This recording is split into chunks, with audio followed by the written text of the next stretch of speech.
Hi, folks. How are you? Great to have you with us. It's Rush Limbaugh, and I guess we're going to do Open Line Friday on Wednesday today.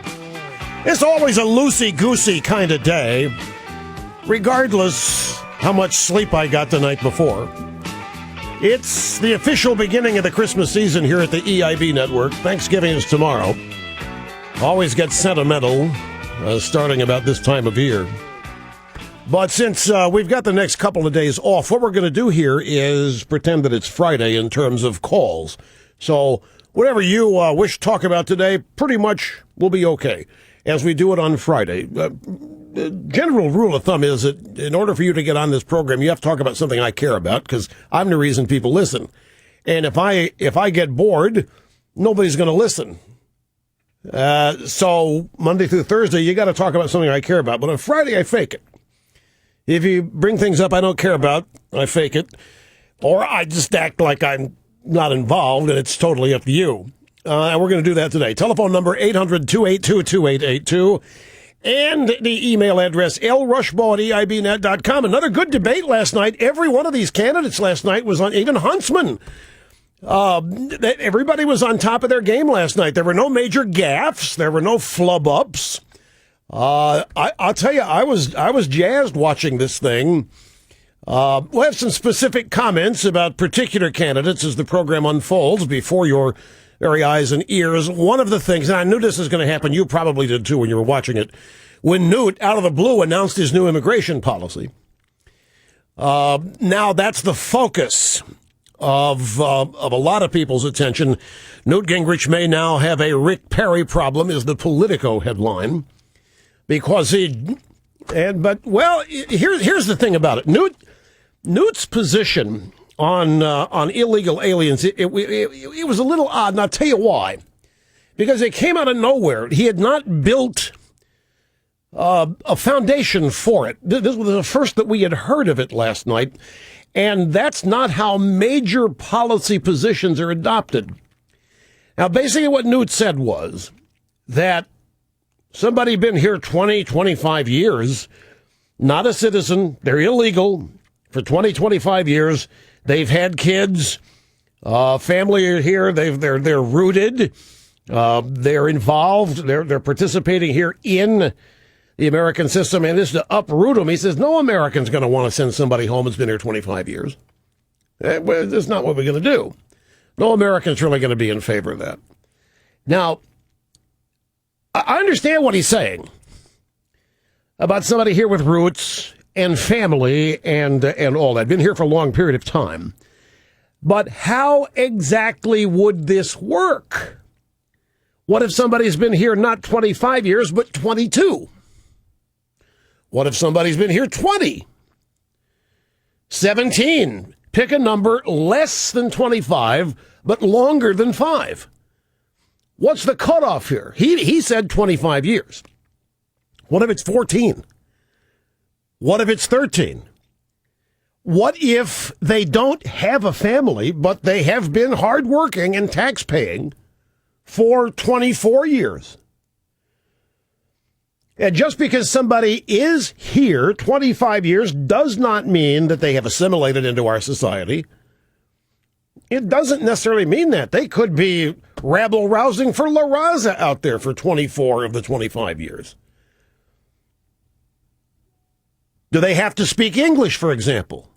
What is the test here to determine that they have assimilated into our distinct American culture? This is a bold proposal. There's no question, but it was snuck in there. A bold proposal that trickled into the debate. And if you want it accepted, now this is just me. You might disagree with me. I doubt it. Few of you ever do, but you might disagree with me here. If you want something like this to be accepted by the public, I don't think that you just throw it out there. You have to take some time and build a rational case around it and do so over time. Build support for it. As I said at the beginning, you build a foundation for it. You don't just come up with idea after idea and throw your ideas out as policy. There's a big difference in having an idea and having the idea become official policy. This is what got Newt in trouble with the individual mandate. Out of the blue. Oh, yeah, I think everybody ought to be forced to have skin in the game. Everybody ought to be forced to... Probably they hadn't even thought about it. Just off top of his head, bammo. But it assumed it was official Newt policy. Same thing with global warming and on the couch with Pelosi. Whatever the calculation was, it was of the moment. Now, we're talking about immigration. The fact is, and we've been over this countless times, you must first and foremost secure the border. Any non-enforcement approach is going to be a magnet. So, how would Newt do that? And by the way, I don't want anybody to misunderstand here. I'm just having a off the top of my head reaction to this. As I say, understand what Newt's saying. I understand the thinking that goes into this. I'm simply talking about if you really believe this, if you want this to be policy, you throwing it out there like this it's turning itself into big target now. Everybody's just taking pot shots at it. And there's a way to avoid that if you want to actually have this become something of yours that is policy. I just think you have to build popular support to secure the border first. That's the first thing that has to happen. Before we start talking about deportation or what to do with the people that are here and however long they've been, we've got to secure the border. That remains the sieve. That remains the ongoing problem. National security problem, immigration problem. And so securing the border also means dealing with the pro-illegal alien lobby, and they're big out there. A bunch of people who are pro-illegal alien who don't want to secure the border. So this has become now something that people are shooting at Newt at, which stands to reason, and I'm not criticizing anybody shooting at him for it. He's put it out there, and he's done it in a debate, the first time anybody's ever heard of it, now as a policy statement rather than an idea. Maybe I could say it this way. If Newt had said, I have been thinking about this, one of the things I'm thinking about is, and then mentioned this, we have to think about it a little further. It'd be reacted to in an entirely different way last night and today. But the way he threw it out there as full-fledged policy, okay, that means we can shoot at it. Well, yeah, he is. I think he's ready to take the heat for it. Now, interestingly, a month ago or so, we touted on this program a column written by Daniel Henniger of the Wall Street Journal about Romney. And his piece basically was, this race is nowhere near decided. It's nowhere near over. And Romney, according to Daniel Henniger, is obviously going to have to be pushed to the right. He's not going to get there on his own. And that's the value of the debates, and that's the value of the campaign and the primaries. That Romney, a lot of people fear that Romney's just the establishment candidate, the McCain of 2012. And you got to be pushed to the right. And I think you watch the debates and you see that it's happening. Romney's being pushed to the right. Henniger was right about this. But we have found here, ladies and gentlemen, via YouTube, this might surprise some of you. Mitt Romney, back in 2007, he was on Meet the Press, 2007. My own view is, consistent with what you saw in the Lowell Sun, the newspaper, that those people who have come here illegally and are in the country, the 12 million or so that are here illegally, should be able to sign up for permanent residency or citizenship. So Romney said the same thing in 2007, but he did it on Meet the Press. He didn't do it. He didn't do it in the form of a debate, didn't do it in the form of policy. We have the bite. It's audio soundbite 27. Right, so Romney's, I know, he jumped all over Newt for it last night, but that's because Romney probably forgot he said this in 2007. Romney, no doubt, forgot he said it in 2007. He said it on Meet the Press. He didn't say it in a debate. He was just answering a question, and he was posing it as an idea as opposed to presenting it as policy. Here's Romney for Meet the Press. It's, I forget, I'm not sure the month, but it's in 2007. My own view is, consistent with what you saw in the Lowell Sun, that those people who have come here illegally and are in this country, the 12 million or so that are here illegally, should be able to sign up for permanent residency or citizenship. So 12 million was the number back then. He said something no different than what Newt said last night. In fact, he went further because Newt did not say citizenship. Newt purposely didn't mention citizenship for these people, and the reason for that is they can't vote if they're not citizens. So Newt obviously has thought about this to a certain extent, because he knows that if you grant amnesty is citizenship, and Newt insists this is not amnesty because I'm not talking about making them citizens. And if they're not citizens, they can't vote. What Newt says, I'm prepared to take the heat for saying, let's be humane in enforcing the law without giving them citizenship, but by finding a way to create legality so that they are not separated from their families. So Newt can say today, as he is saying, my program's not amnesty because I'm not talking citizenship. Therefore, these people are not going to become automatic Democrat voters. Newt's just going down the humane road. Newt says, hey, look, I have a heart. We care about these people. By the way, that's something that really ticked me. Well, because in the aftermath, I watched the post game. Catherine and I were watching it. I said, you want to watch the post game, meaning the analysis.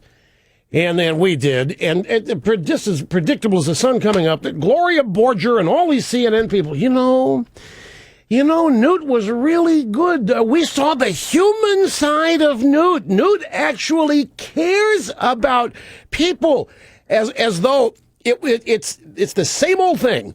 The standard template for conservatives is heartless, cold, cruel, mean-spirited, all of that rot gut. But Newt's proposal last night showed these CNN people and these mainstream news media people that maybe there is a heart somewhere in conservatism.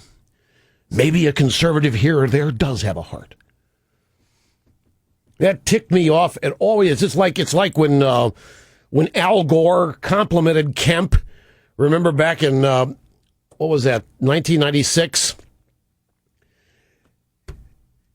Yeah, it was a vice presidential debate, and Gore basically praised Kemp for not being like all the other Republicans, not being a racist pig.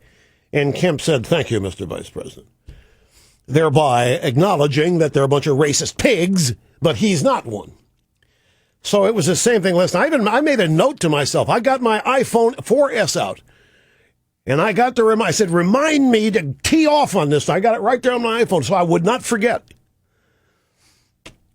Because it really ticked me off. But now, anyway, back to, so in truth, folks, and we just played the audio, Mitt Romney went further 4 years ago than Newt did last night. Romney talked about citizenship for them. Newt's the one taking the heavy fire today, but Romney mentioned citizenship on Meet the Press in 2007. Okay, I got to take a brief time out. We'll be back on a roll on the day before Thanksgiving here on the EIB network. Sit tight. For your convenience, broadcasting most 100% in English with just a little Spanish lingo. Rush on the EIB network.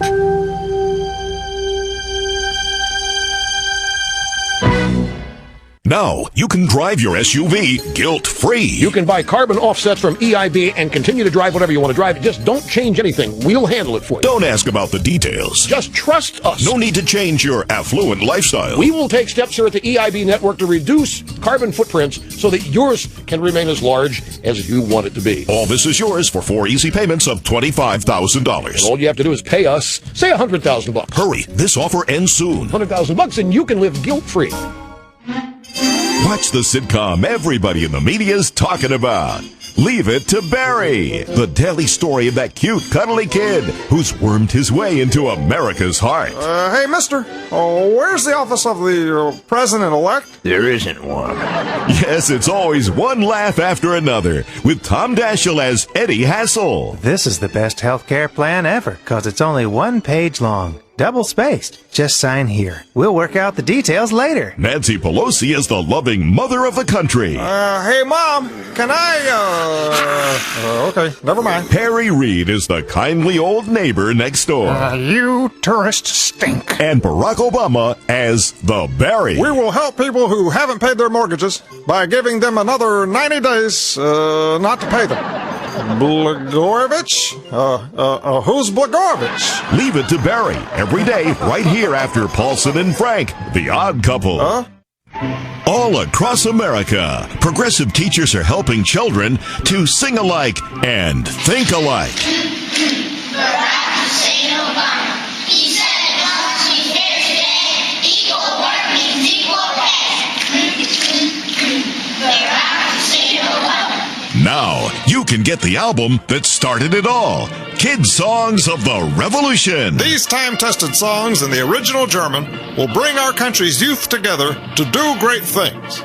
With songs like my favorite, One Leader Forever. Steht eine junge Eiche, sie strebt zur Sonne auf, trotz Sturm und Not. Kids just can't stand still when they hear hope is in the air.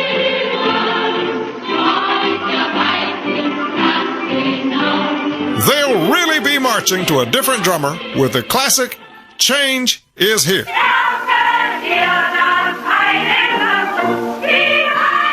Kids Songs of the Revolution. Available at Acorn, Ahmadinejad.com, and teachers' unions everywhere.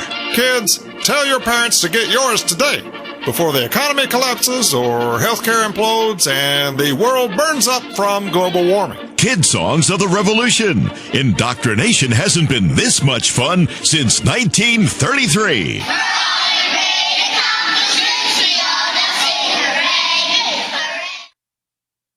When I was 14, I had our band name tattooed on my forehead, but I didn't know how to spell maroon. I felt like such an outcast until the Liberty Tattoo Removal Program. People with tattoos often find themselves being unfairly stereotyped, making it difficult to find employment or to move up in life. But why pay for costly tattoo removal when you can participate in the Liberty Tattoo Removal Program?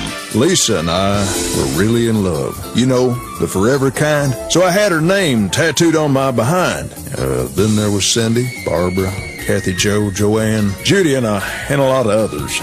Now, thanks to the Liberty Tattoo Removal Program, Tammy here won't be jealous anymore. That's candy. Right. Now, thanks to Representative Lois Capps, you can change your life for absolutely nothing. Now that I have a brighter future, I'm going to start brushing my teeth. Your tax dollars at work with the federally funded Liberty Tattoo Removal Program.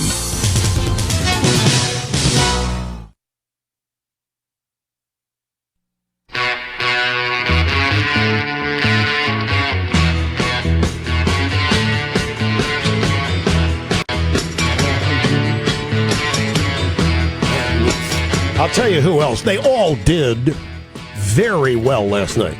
Everybody on that panel did well last night.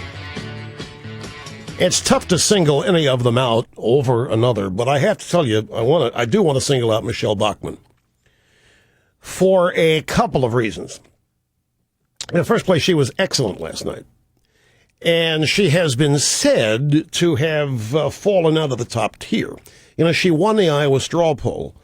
And the next thing that happened was she went overboard on Rick Perry on the vaccine business down in Texas.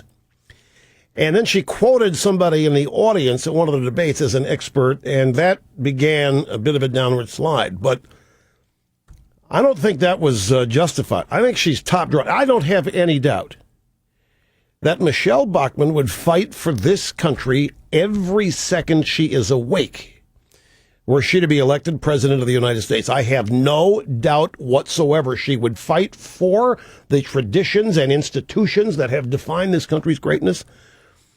Thought she was superb last night. And I want to mention something else. I meant to get to this yesterday, and it just didn't pan out. You probably have heard by now Michelle Bachmann was a guest on Jimmy Fallon's very low-rated NBC late night show, comedy show. When she was introduced and came out to assume her seat, the house band played a song. They didn't sing the lyrics, but the title of the song, Lying Assed Be I Itch. So here comes the only female candidate for president of the United States, a Republican, introduced. She doesn't know what's going on. She didn't pay attention to the song being played. The drummer in the group tweets the next day that they had done this, laughing about it, yucking it up. Fallon sends out a tweet later saying the drummer's been grounded, but clearly they were having a great time with it. It was disrespectful, a 100% diss, lying ass B-I-H. And to put this in perspective, Hillary wasn't even on the show, and they have this song, Lying Ass B-I-H. Now you watch, I'm going to get in trouble for equating Hillary with this. Meanwhile, a major television network, NBC, a major television network does this to the only woman candidate for president. And it is either totally ignored or laughed off as good, clean fun. Can you imagine if Hillary Clinton were a guest on Huckabee's show on Saturday night on Fox? Huckabee is musical guest. Can you imagine if Huckabee's band played Lying Ass B-I-Itch as Hillary is walking out after being... Can you imagine the eruption in the media? Particularly if Hillary was running for president. I also checked out the NAG's website, the National Association of Gals. They have nothing up on their site about this, even though the story is now 2 days old. However, one of their top articles at the NAG website is Kane, Sexual Harassment, and the Campaign Against Women in Public Life. But the women in public life are so concerned with, at the NAG website, is Nancy Pelosi, because they're upset that Herman Cain called her Princess Nancy. I kid you not. That's the lead story at the NAG website about what a rotten SOB Herman Cain is for calling Nancy Pelosi Princess Pelosi, for which he apologized. Meanwhile, NBC asks Michelle Bachmann to appear on the Jimmy Fallon show. She walks out, they play that song. Not a word said. Other than, how clever! Oh, isn't that cool? A major American television network. And Bachmann was asked about her appearance on the show the day after. So she had a great time. She thought it was a wonderful appearance. It was nothing remarkable, nothing good nor bad, nothing stand out, but she had a good time. But they played that song where she got not one comment about it. We'll be back. Don't go away. Coming up next on Modern Classic Western Theater, another chapter in the continuing saga of the debt ceiling showdown at Dry Wallet Creek. President Obama's working on his poker game in the bunkhouse as the Gang of Six approach. Now, when do I get to say go fish? Mr. President, there's 6 senators outside. Stop right where you are. I'm not giving up, and I'm not giving in. You don't have to. We worked it all out. Yeah, and I bet I don't have to put the money back in the bank either. Nope, just sign this here paper, and the money's all yours. We'll even give you more on credit. Yeah, sure, and then you'll bushwhack me in the press. We won't. We just signed on to the deal ourselves. I still don't believe it. Who are you? We're bipartisan. We're the Gang of Six gang. Ha! Well, why didn't you say so? Come on in. You boys had me going there. I thought I was going to have to give up. Oh, no, Mr. President. We're with you. How you doing, Mr. President? Yeah, it's just like old times. when Bush was in office. I thought you were those hombres with the balanced budget thing. Yeah, that's some kind of fighting. You're my kind of guy. No fighting, no cussing, no shooting. Just everyone getting along and going along down the trail on modern classic Western theater. Across the nation, President Obama heals the sick. And I need a frying pan, some spoons, okay, and those little Christmas lights that blink with the music. You know what I'm talking about. I understand. And listens to the lame. Oh, Mr. President, thank you for taking time out of your day. My name is Julio. I work at McDonald's? Yeah. The fact that I've been there for 4.5 years because of the fact that I can't find the ketchup?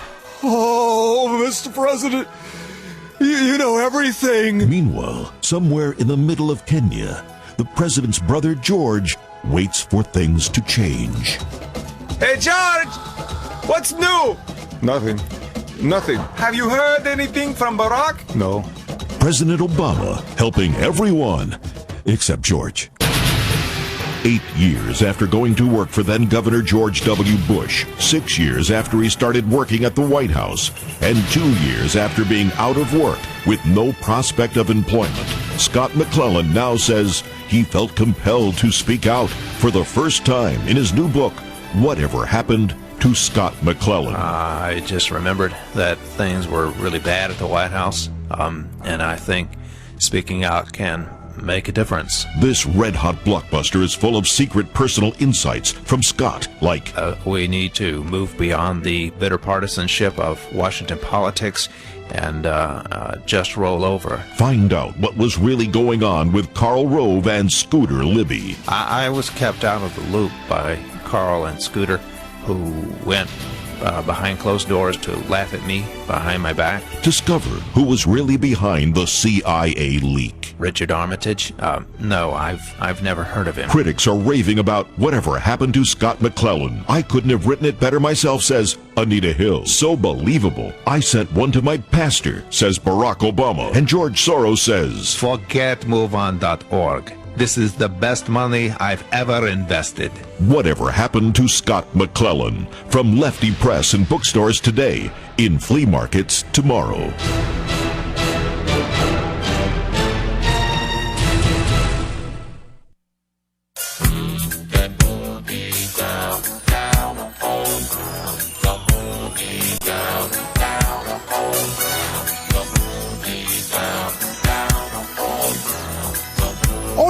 Oh yeah, we're going to do the real story of Thanksgiving again today. We always do that the day before Thanksgiving. It's an EIB tradition. We are also going to set you straight on another bit of history that you've probably been taught that isn't true, and that is that we stuck it to the Indians when we bought Manhattan from them. That we really screwed them. And that's not true. We got screwed. We got shafted. We paid for Manhattan twice. The first people we bought Manhattan from, the Canarsie tribe, didn't have the right to sell it. We gave the Canarsie tribe the $24 worth of trinkets, but we bought the Brooklyn Bridge first. The Canarsie tribe did not have the right to sell Manhattan, which is what it was called back then, Manna-Hatton. So we gave the Canarsie tribe the money, but they headed back to Brooklyn with it. I know, there's a whole section of town called Canarsie, but the Canarsie tribe, they're back in Brooklyn. Anyway, they screwed Peter Minuit out of that $26 or $24, trinkets, whatever it was. We had 24. We had to buy Manhattan twice.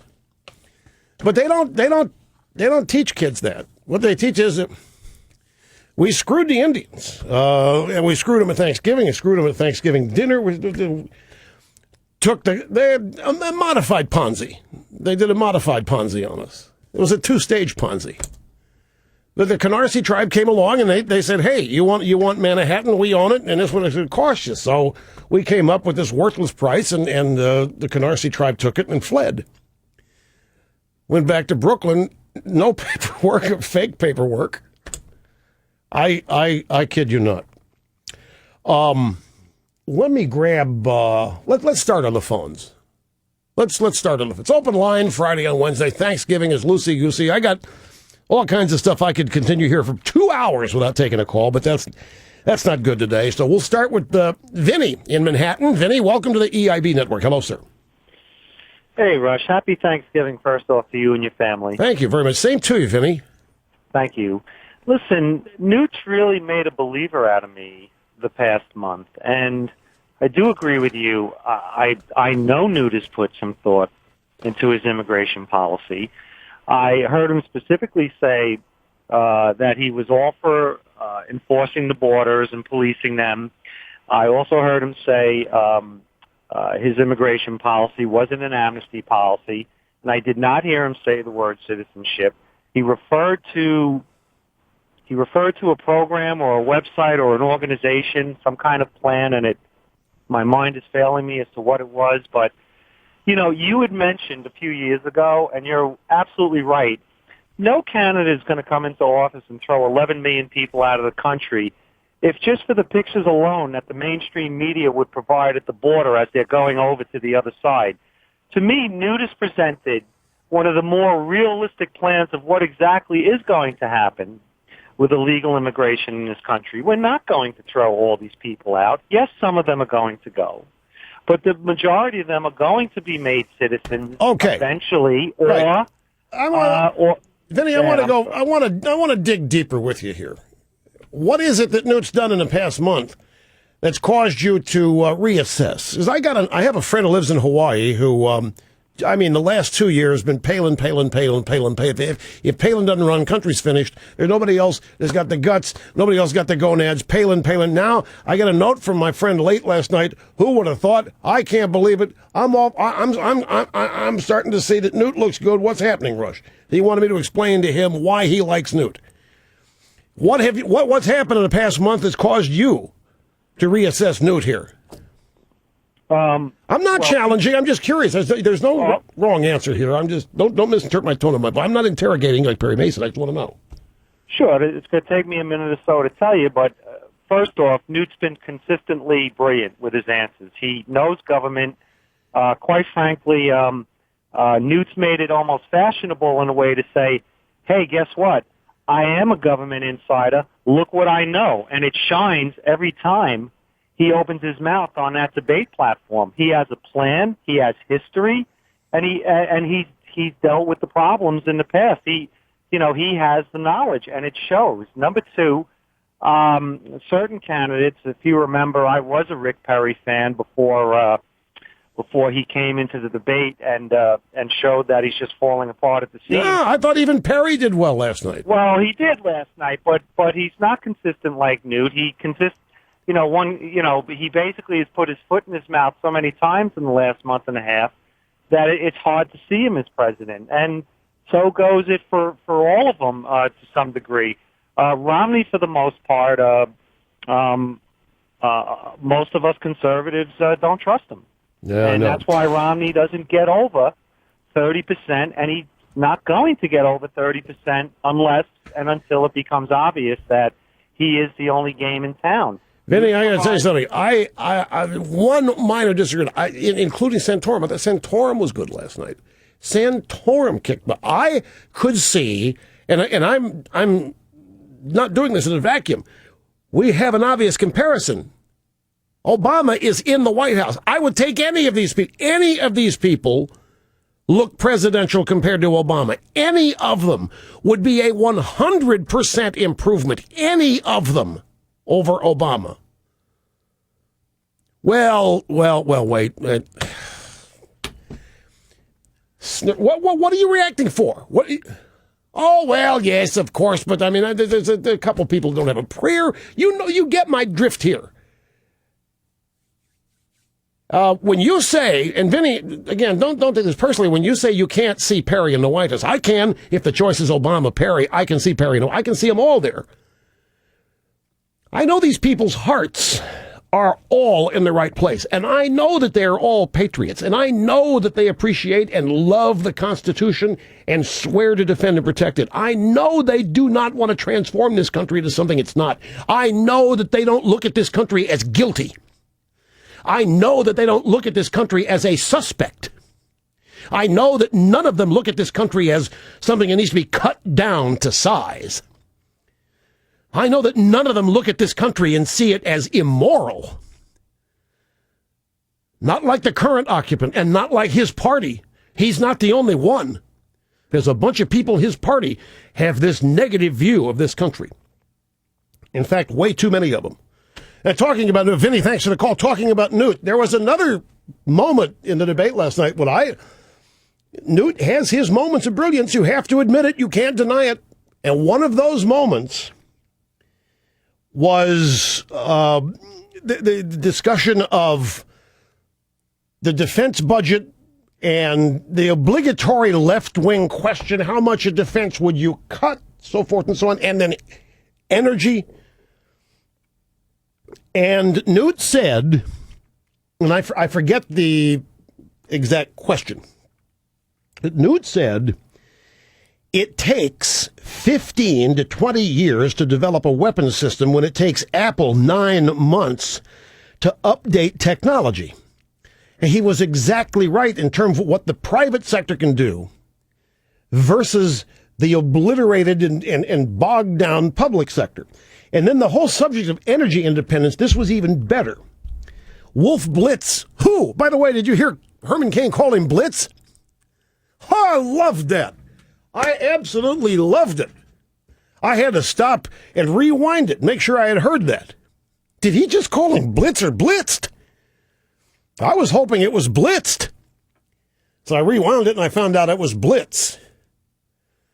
And Wolf, to his credit, came back and called him Cain a couple times. But the matter of energy independence, and Blitzer had this tired and worn out lament that it would just take too many years to develop U.S. energy resources, that we don't have those kinds of years. And Gingrich said, well, the question you just asked is perfect, because the fact is we ought to have a massive all sources energy program in this country designed to once again create a surplus of energy here, so that we could say to the Europeans perfectly cheerfully that all the various sources of oil we have in the United States, we could literally replace the Iranian oil if we had sanctions on it. The whole subject of what to do with Iran came up. And you can't sanction Iran where the world needs, the Europeans need their oil. If you sanction their central bank, then the Europeans are not going to have any oil. And Newt said, so let them get it from us. That's how we won World War II. We didn't have to go to anybody else for our oil. He made a good point. He said, I'm tired of all of the tactical discussions that we're having here. What we need is a grand strategy.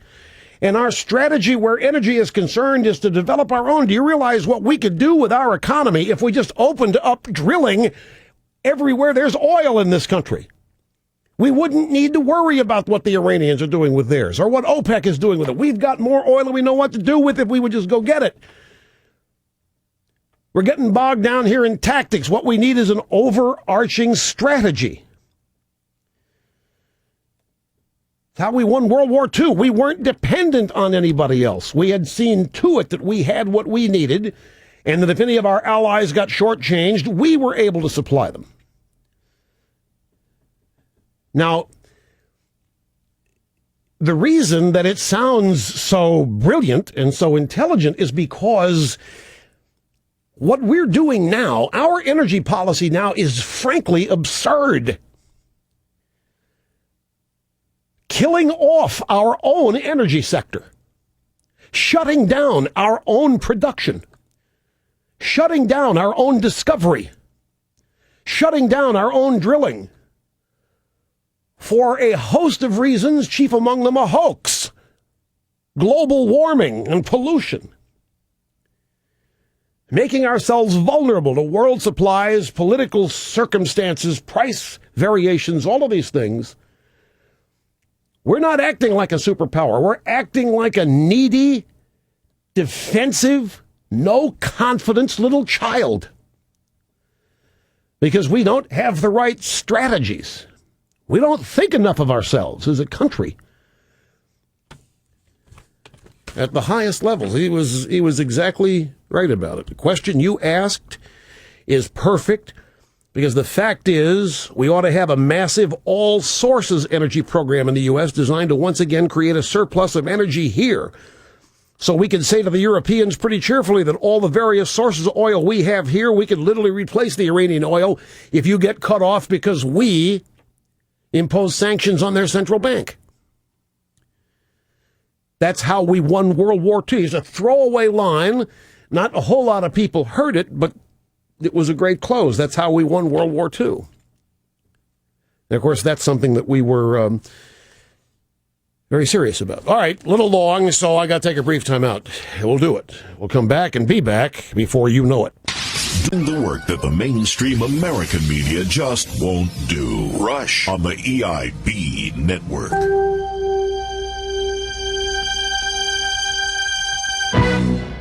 Now, something new yet familiar to everyone. It's Ron Artest. Hey, yo, fool, stop with the old school rap and bust it with the now. You gotta do representing for me, Ron Artest. Word up to all peeps, some fresh tracks been laying down. What up? This Ron Artest, busting out with the soft with some old school oldies with a fresh twist. Ain't no suspension long enough. There ain't no fines that are big enough. Ain't no jail term long enough to keep me from beating on you. And I really mean hits. R-E-S-P-E-C-T.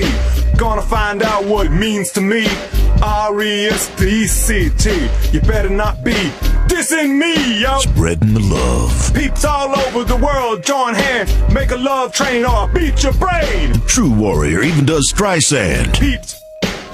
Peeps who beat other peeps are the happiest peeps in the world. Ron Artest does the oldies with a fresh twist and a clenched fist. He's a jolly good fella, and I'm a jolly good fella. We are jolly good felons, and if you don't agree, you'll die. Getting real. Baby, baby, baby, where did my pay go?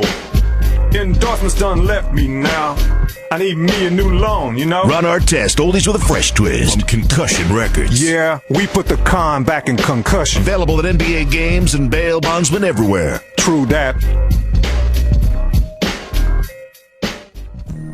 And now a word from the National Keep Our Own Kids Safe campaign about the danger of soccer. I see soccer as not a violent sport. It's a symptom of violence, not really a cause of violence. Keep Our Own Kids Safe national celebrity spokesman Rush Limbaugh. Are you a paid member of the soccer lobby? There have been people in other endeavors of human activity who have known of inherent risks and have lied about them. If anything, your words will serve only to embolden people's efforts to spread the sport of soccer, and I hope that doesn't incorporate an increased number of injuries and so on and so forth.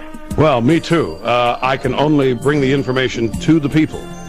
If anger at me causes others to get more people into this game, I can't be held accountable for that.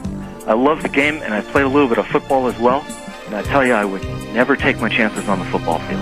And you took chances that you didn't even know you were taking on the soccer field, and that's my point. You didn't even know because they hid the data from us. The last time I checked, I didn't have any brain damage. But well, oftentimes victims are the last to know. You should ask your family members if there have been any changes. Join Rush Limbaugh and help support the Keep Our Own Kids Safe campaign. Look for the Keep Our Own Kids Safe chapter near you. You'll find them everywhere. Now from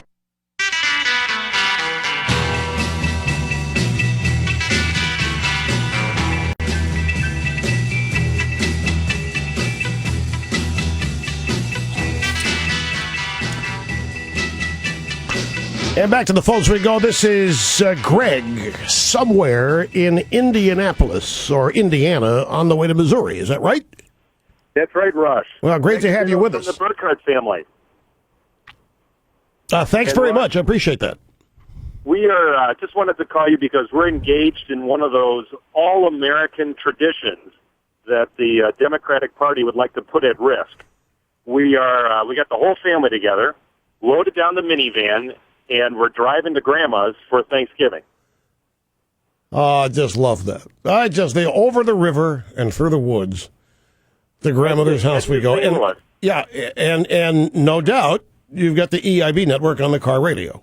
Well, absolutely, because, the kids are out of school today, so we wanted to make sure that they were listening to the Limbaugh Institute for Conservative Studies. Well, that's why I spelled out the word BI when talking about Michelle Bopper. I knew their kids would be listening today. Well, thank you. They absolutely appreciate that, and I'll tell you, my daughter was very offended that the Jimmy Fallon program did that to Congressman Bachmann. That's incredibly disrespectful. Does your daughter watch Jimmy Fallon when she has chance? No, she doesn't stay up that late, and that's not particularly her taste. She has better taste than that, Rush. Well, but there's always. I'm glad to hear that, of course. But there's always TiVo. Are you sure she's not watching it? I'm sure with the grades that she has, she's putting in a couple extra hours there. So, well, where are you headed in Missouri? Where are you on your way to in Missouri? We're going to St. Louis, right downtown, St. Louis. Oh, congratulations! That's cool. And what are you going? What are your Black Friday plans? Where are you going to go shopping? We're probably going to hang out with the family, play a little touch football, and maybe go to a movie. That's our tradition on Black Friday. You're not going to go shopping? Oh. No, we're the girls will probably go, but the boys are going to hang out, watch a little football, and play a little touch football. I'll tell you what, tomorrow's going to be a great football day. Tomorrow, an unusual 2 out of 3 guaranteed good games, and maybe the Dolphins-Cowboys game is going to be good too, with the way the Dolphins are playing. Normally, this game would be a Cowboys walk. Normally, this game is when you turn off the TV, go have Thanksgiving, get ready for the Foreigners and Ravens at night. But now this game is going to have it's got great potential. Talking about Black Friday, I had a couple stories in the stack yesterday I didn't get to. Forget Black Friday. Do you realize that there are certain stores opening at midnight Thursday? I think Target is one of them.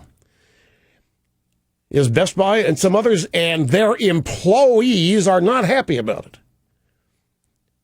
And I must tell you, I wouldn't want to have to go to work at midnight in a retail outlet. Well, all of these people in food comas, we did the story yesterday. I know it's Obamaville, and they should be thankful they've got jobs. I understand it. And when the boss says the doors are open, I understand it. I'm just telling you that some employees are resisting it. They're the whole, Black Friday is melding into Black Thursday, and there's another thing. There's I forget where I read this morning. Mine was the New York Post business section. That while they are expecting record sales across the fruited plain on Black Friday, they're not expecting much profit because they have had to lower prices so much for a bunch of reasons. A, not everybody has a lot of money. B, competitors are lowering prices to attract the crowd. And a lot of people say we're just basically here at break even in our pricing, but that they've got no. So it's a buying opportunity for people because they're not expecting price supports that would indicate profit. Anyway, just thought I'd throw that out in case that might change your mind on shopping. We've got a break. We'll be back. Don't go away. Rush. Make the commitment on the EIB network.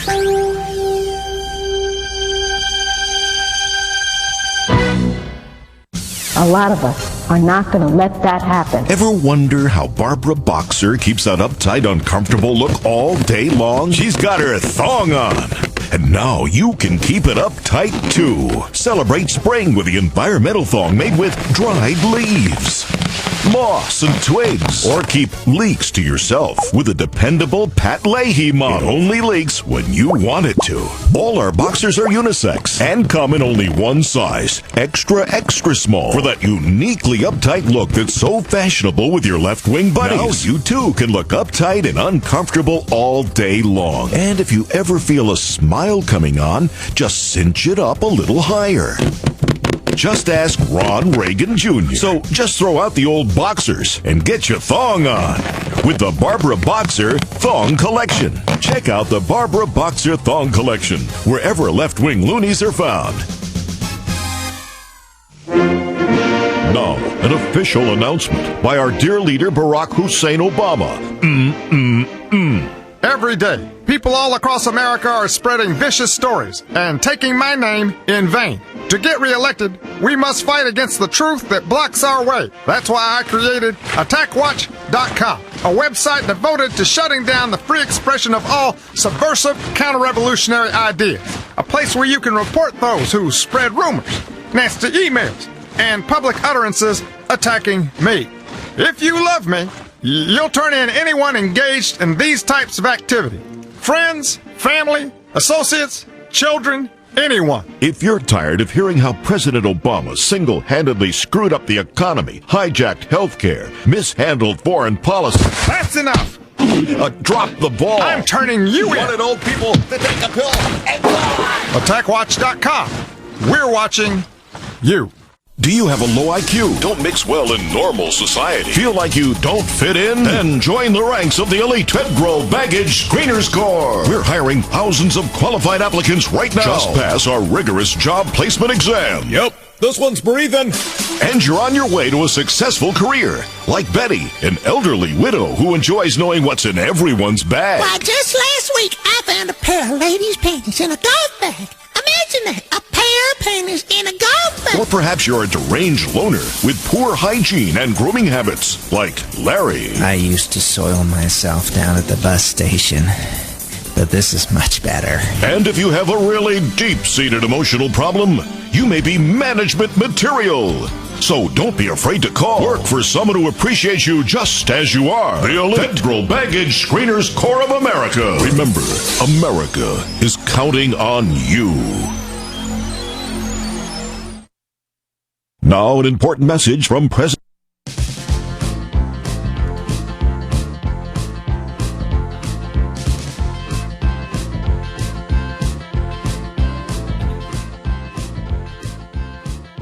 Okay, first of 3 hours of our day before Thanksgiving program is in the can. On the way over to the Limbaugh Broadcast Museum warehouse.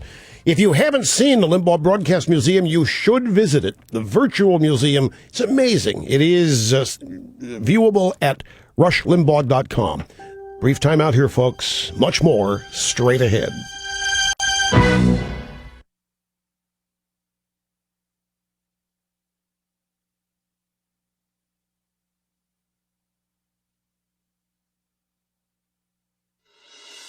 Now a message from President Barack Obama on how he plans to help Americans cope with higher gasoline prices. My fellow Americans, I'm sure that you, like most Americans, are feeling pinched economically by higher gas prices at the pump.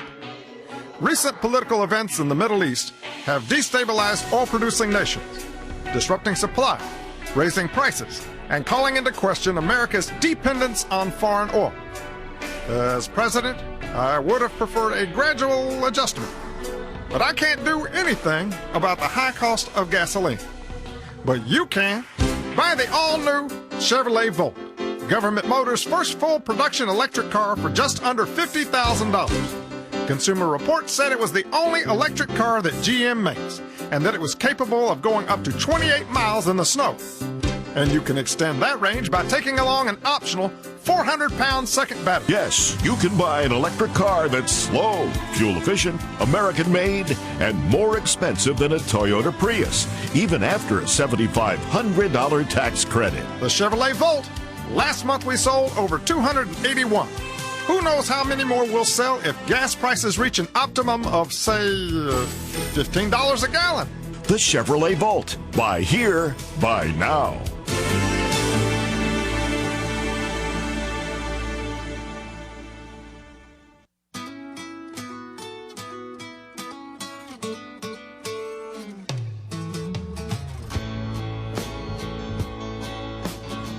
We came into the ER. She was looking about half past dead. He wanted me to check her out, run some tests, give her some meds. Hey, mister, can you tell me when my mom will get a bed? I just grinned and shook his hand, and this is what I said. Pull the plug on Granny, Pull the plug for me. Pull the plug on Granny. And get your health care for free.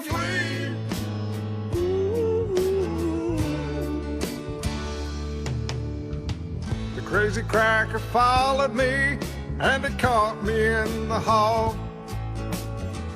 Told him Medicare and Medicaid went bust and hit the wall. I won't add one thin dime to the deficit, you see.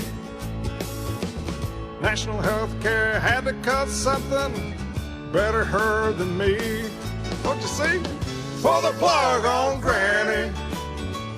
Pull the plug for me. Pull the plug on Granny. And get your health care for free.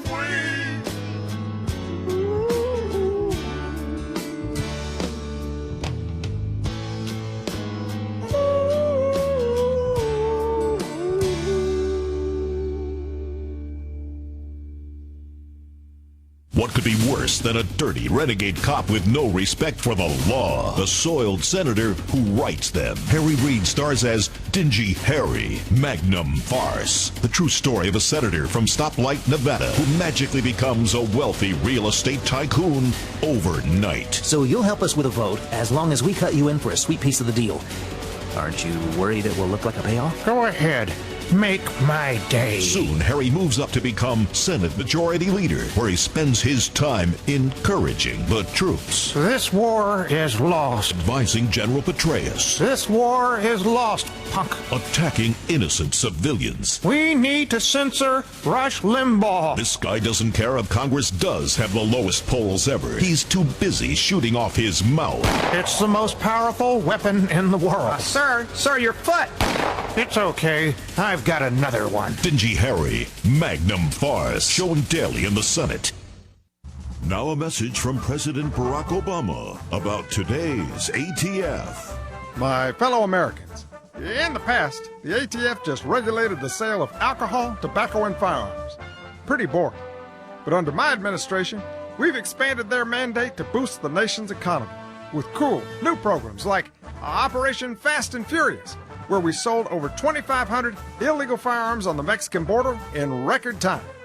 Operation Blackout. To help sell new cars, we gave away free cases of liquor to anyone buying a government motors car with a DUI conviction and a suspended license. And Operation Puff More.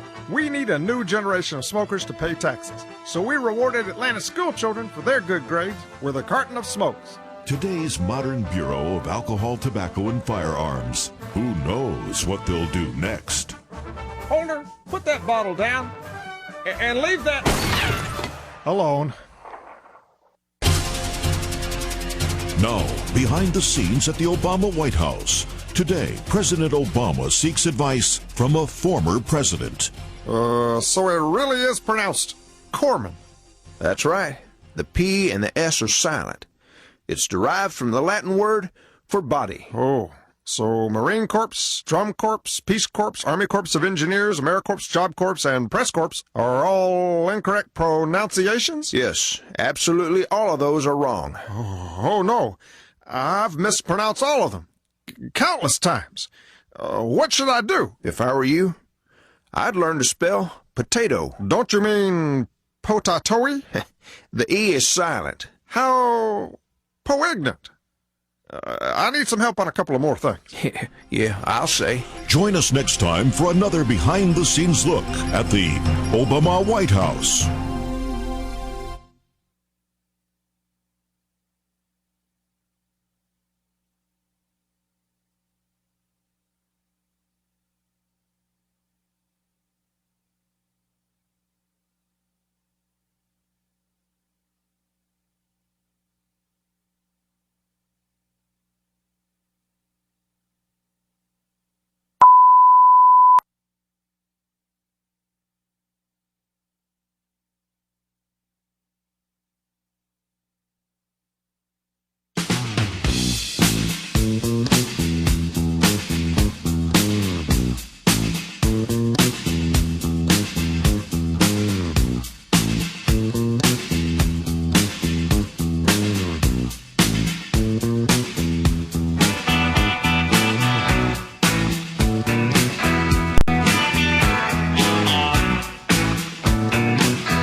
I better get started with some of these audio sound bites, or I'm not going to get to any of them. And there's a pretty good roster today, so we'll do that. We got Newt coming up here on the immigration business that we spent a lot of time talking about first hour.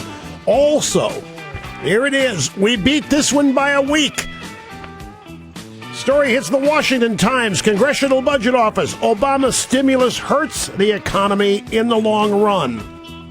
Congressional Budget Office yesterday downgraded its estimate of the benefits of Obama's porculus package, saying that it may have sustained as few as 700,000 jobs at its peak. Sustained, not created. Basically, I guess, saved. And even that, smoke and mirrors. That's public sector, exactly right. The CBO said that while the Recovery Act, the slush fund, boosted the economy in the short run, the extra debt that the porculus piled up crowds out private investment and will reduce output slightly in the long run by between 0 and 0.2% after 2016. And remember, these are fudged numbers. It's much, much worse. So even now the CBO, way too many years too late. It was bogus. The whole premise was a lie. It was indeed a slush fund, a money laundering scheme, crony donorism, porculus, whatever you want to call it. It was not an economic stimulus bill. And that's from the precious and bipartisan or nonpartisan, whatever they say, Congressional Budget Office. Great to have you back, folks. Rush Limbaugh and the Excellence in Broadcasting Network, the Limbaugh Institute for Advanced Conservative Studies. Telephone number if you want to join us, 800-282-2882. The email address, lrushbaugh@eibnet.com. Let's go to the audio sound bites. We're going to start number 18 through 21 here. This is Newt. Last night in the debate during a segment on immigration.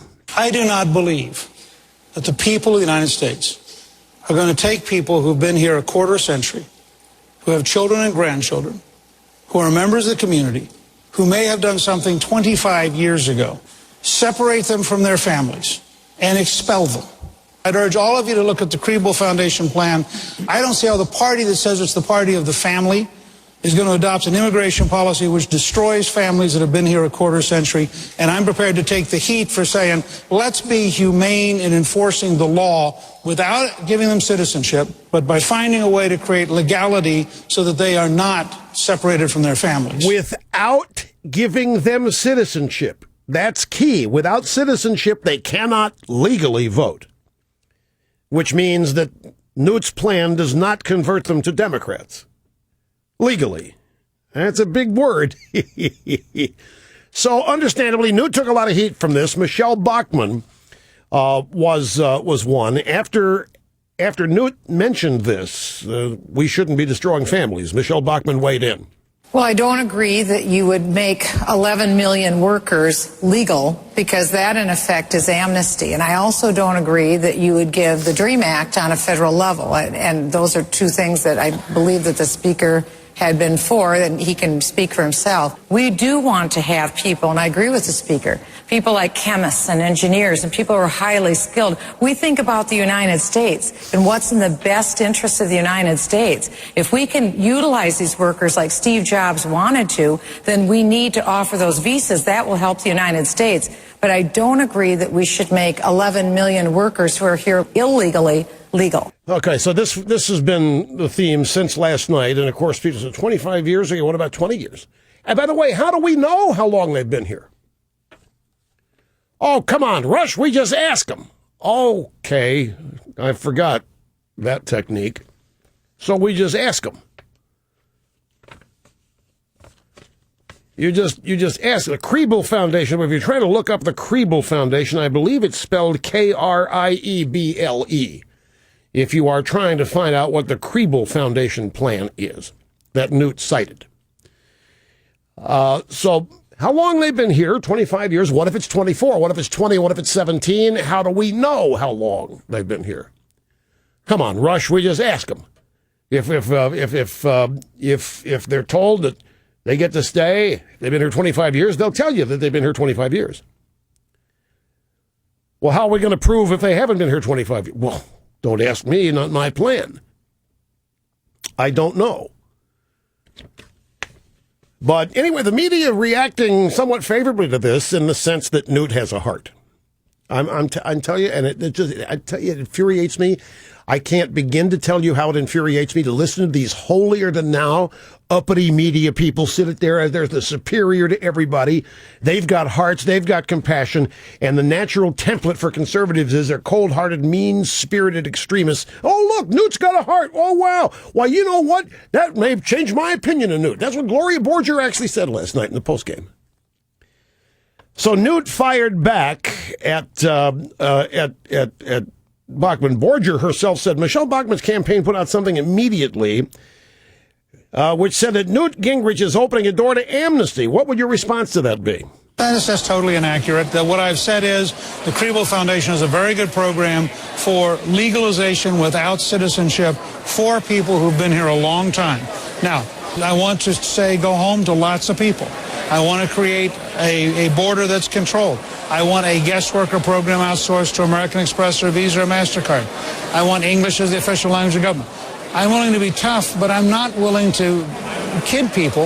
And I can't imagine any serious person here in this country who believes we're going to tear families apart that have been here 20 or 25 years. So Gloria Borger then said, well, do you think the Republican Party's hurt itself with the Hispanic community because there might be that perception that you want to rip their families apart, that you Republicans hate people, that you Republicans are mean-spirited extremist hate mongers, and you want to tear apart the Hispanic population? Do you think maybe the Republican Party's hurt itself with its hateful view of Hispanic people and all people of color, you scum?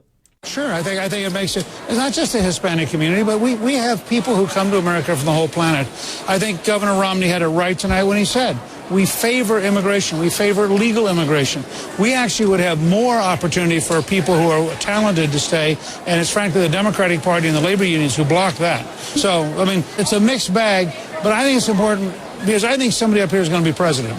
And I think that they hope it's going to be me, but one of us is going to be. It's important for us to unify the country by having an honest conversation, not just a series of slogans. Okay, so that's how it went last night on the immigration side. And let's go back. Let's here's Newt, Mitt Romney. Grab audio soundbite 27 now. It is while everybody's harping on Newt from last night, claiming amnesty or whatever they're claiming, when he didn't. He specifically said he's not talking about granting them citizenship. And if you don't grant them citizenship, they can't vote.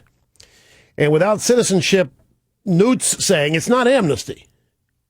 And Romney, back on Meet the Press in December of 2007. My own view is, consistent with what you saw in the Lowell Sun, that those people who have come here illegally and are in this country, the 12 million or so that are here illegally, should be able to sign up for permanent residency or citizenship.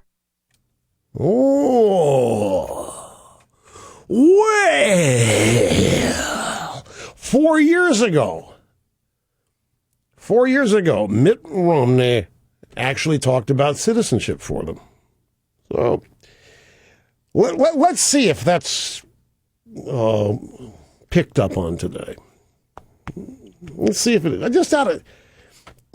Just out of curiosity, you think so? Next week? You think they'll go find the Romney bite? Really?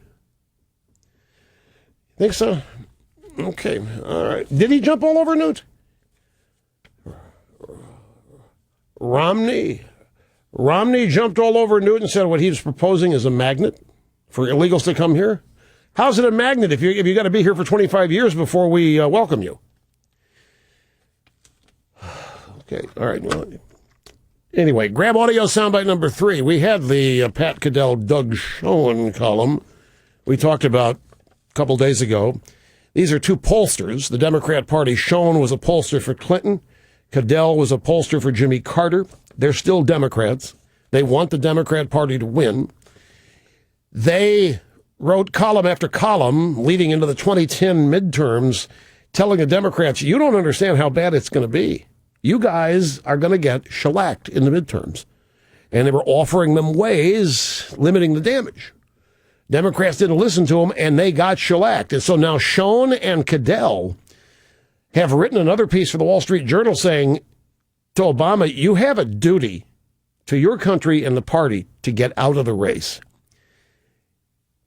You can't win. And even if you do win, the only way is by going so negative that the country's torn apart in the middle of the campaign, and after you win, going so ugly and so dirty, you're not going to be able to govern. You're going to rip the country apart, not to mention your party.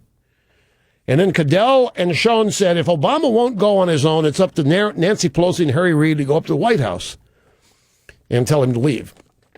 And remember, I said, in a spirit of helpfulness, that Schoen and Cadell had gone about this the wrong way. Because Obama's a narcissist. You don't go up to him and get him out of there. You don't tell him to leave because he's a failure.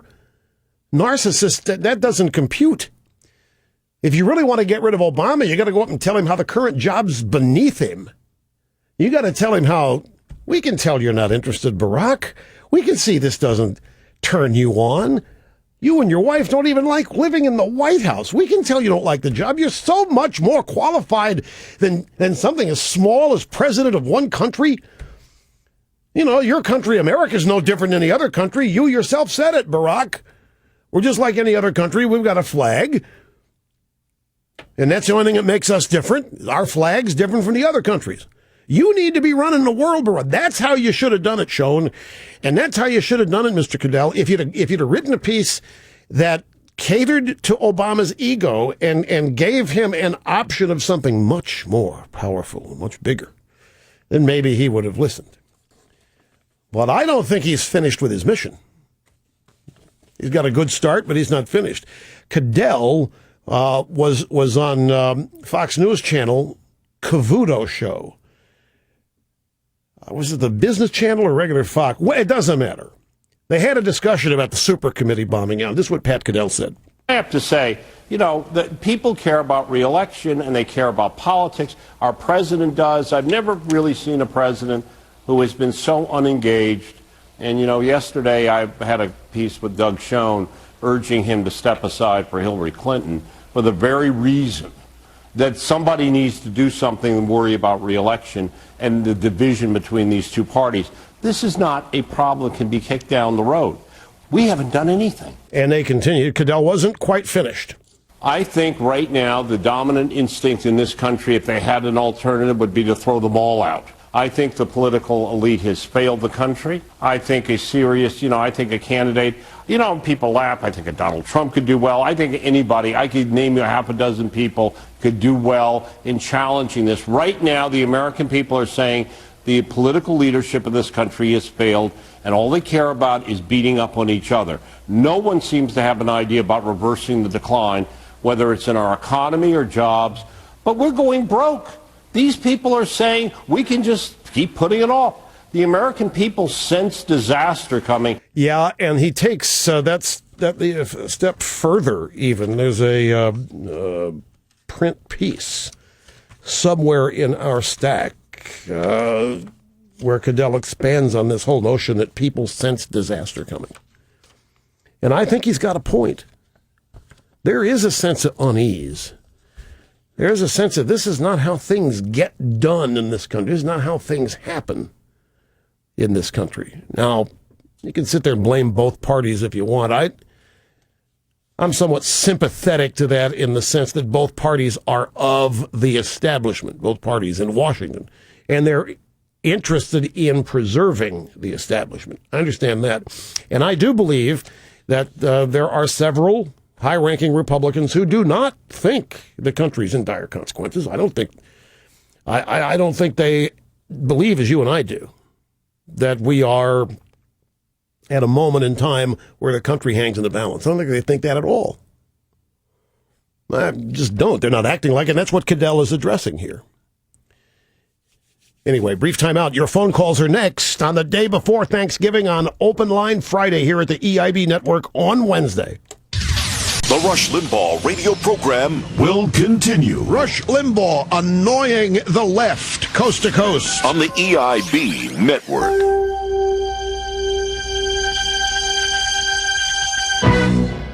Now America's most scintillating talk show, The Tom Daschle Show. Tom Daschle! Hi, and welcome to the Tom Daschle Show.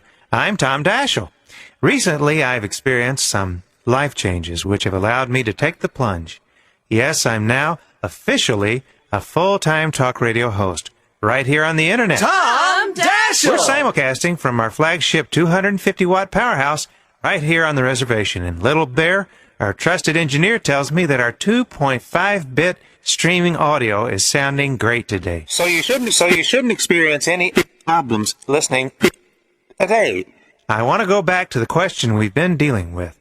Why did the Democrats lose the election? From Tennessee, it's Al again. Hello, Tom. You know, I was just thinking this morning, since I came closer to winning in 2000 against George Bush, I'm uniquely qualified to say that if I had chosen to run this time, my semester at Divinity School would have come in pretty handy in dealing with the insurgent evangelicals. I think that's enough. Everybody knows you flunked out of Divinity School, Al. I chose to flunk out. And we're going to choose another caller here. James from Louisiana. Hello, James. I'm telling you, this party must be born again. So we should repent of our past evil ways and follow the truth? Heck no, I wasn't born yesterday. I'm just saying we need a new hula dance with a religious grass skirt. Oh, I see. Like Jimmy Carter. I am ready to accept your accolade. James, you sound... Do not doubt me. This caller seems to be on every line. I'm ready to accept your apologies for doubting me. Let's go to a break.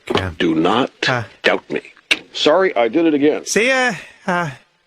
Let's go to a break. You're listening to Tom Daschle! Daschle right here on the Tom Daschle Show on the internet.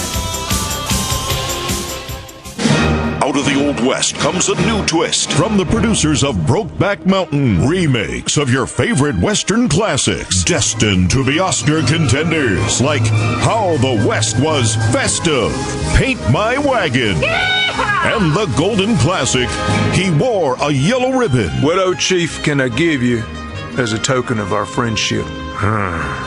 Me take 'em beads. Never! They match my hat and my boots. You'll never forget The Boyfriends of Bobby Elder, The Magnificent Stephen, or The Man Who Spanked Liberty Valance. Well, what are you trying to say, Pilgrim? I want you to be my partner. Come on, America. Join Hollywood this year as we continue to make fun of ourselves with the first in a series of new Western classics. Watch for them coming soon from the producers of Brokeback Mountain. Spank me, Liberty! Spank me!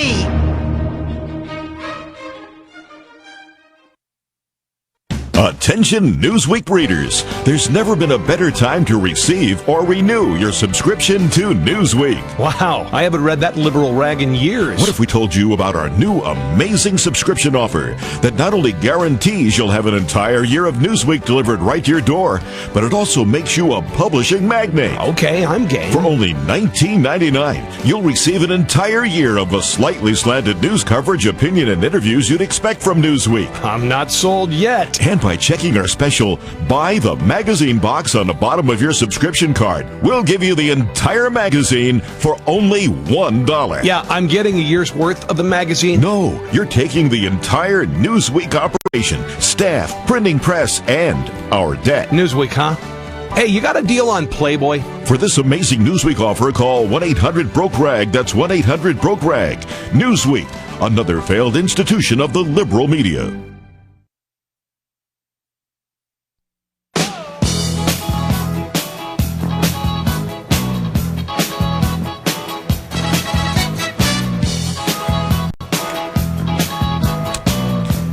By the way, one question here before we go back to the phones. On Newt's immigration deal. Let's say that we do it. We find the people, we're able to find the people who've been here 20, 25 years, whatever it is. We say, you know what? You're here. We're not going to deport you. We're going to let you stay here legally with your family. We're not going to grant you citizenship so you can't vote Democrat. But you're here. Welcome. We're not going to hassle you anymore. How long do you think it would be? How long do you think it would take a court to rule that these newly legalized citizens or aliens are citizens?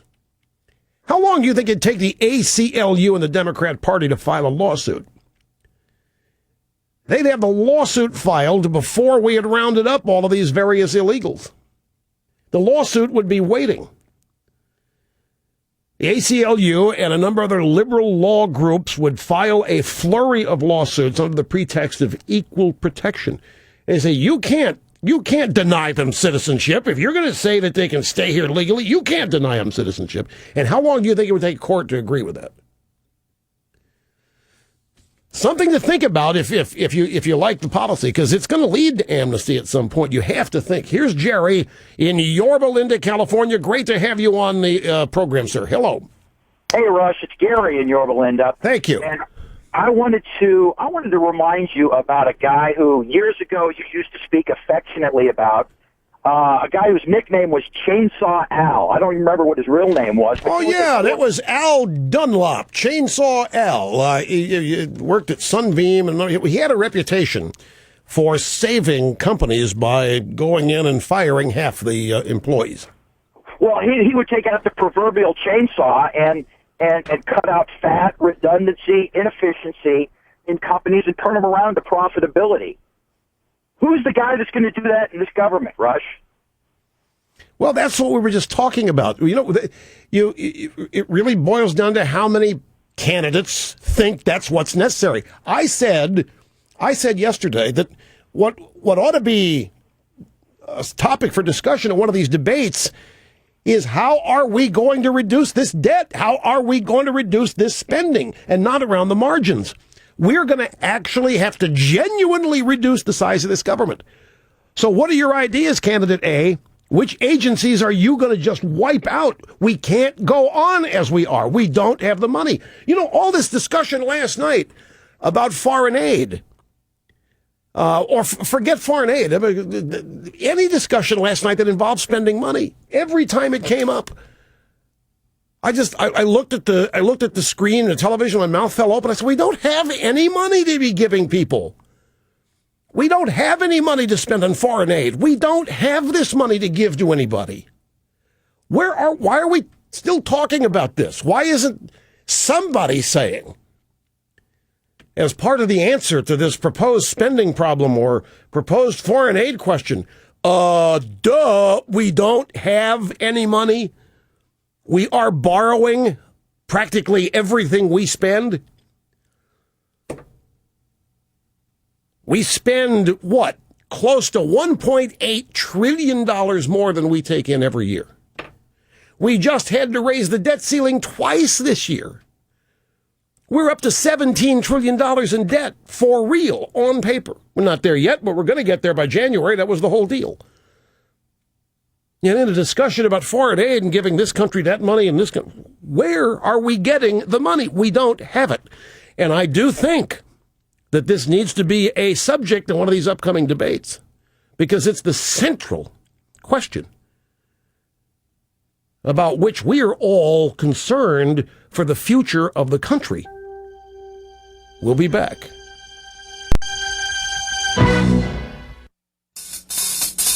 There's just one place to go for all your spatula needs. Spatula City! Spatula City! A giant warehouse of spatulas for every occasion. Thousands to choose from in every shape, size, and color.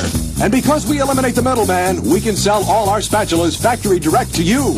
Where do you go when you want to buy name brand spatulas at a fraction of retail cost? Spatula City! Spatula City! And this weekend only, take advantage of our special liquidation sale. Buy 9 spatulas, get the 10th one for just 1 penny.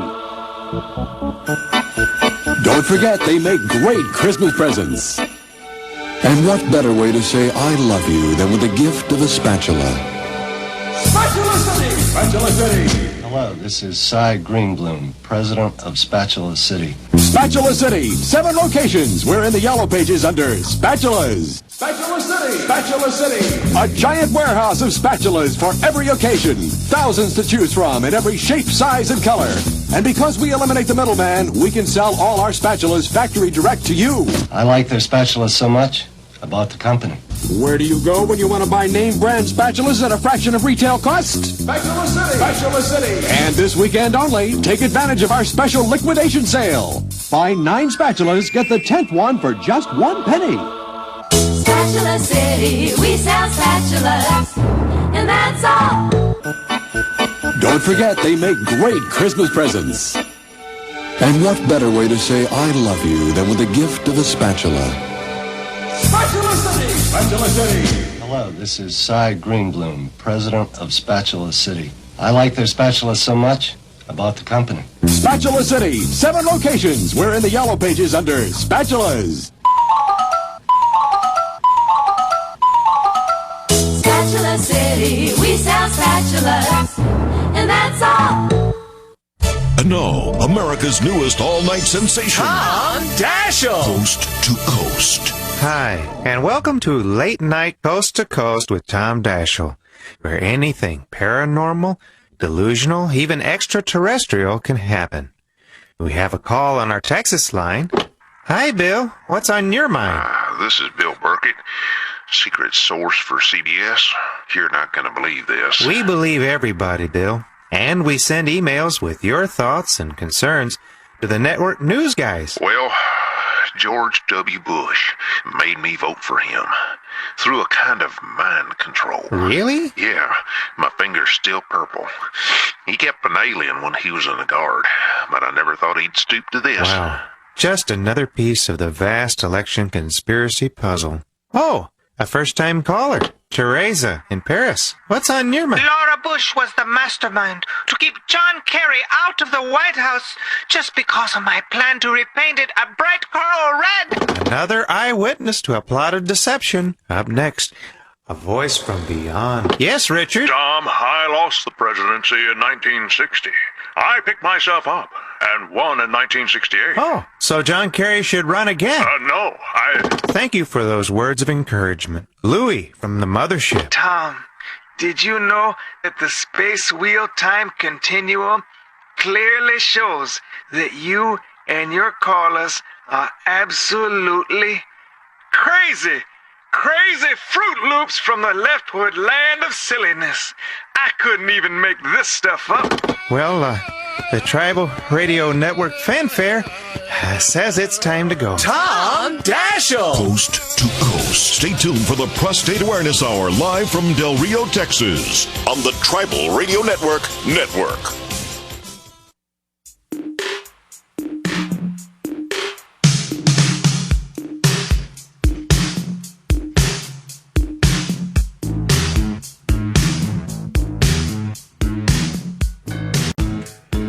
I have an excellent question for the next debate. If I could submit a question, whenever they start talking about spending money, I don't care what the foreign aid or whatever, my question is, which country do you choose to borrow the money from? What is your preferred country, candidate A, to borrow the money from to send foreign aid to wherever you want to send it, or whatever expenditure? I don't mean to be focusing just on foreign aid here. Any expenditure of money, like we even last night, these guys talked about money as though it's not a problem. They talked about spending money as though it's not a problem. There were exceptions to it in the debate, but it really is the elephant in the room to me. When you're looking at a $17 trillion national debt, an annual deficit of $1.8 trillion, a stupid super committee that can't, well, forget the super committee. How about these bogus efforts before the super committee where we were told we're going to save $100 billion? Yeah, which we borrow that every 5 days or less. And it turns out the $100 billion is $10 billion. And they're patting themselves on the back for all the spend. And that's over 10 years.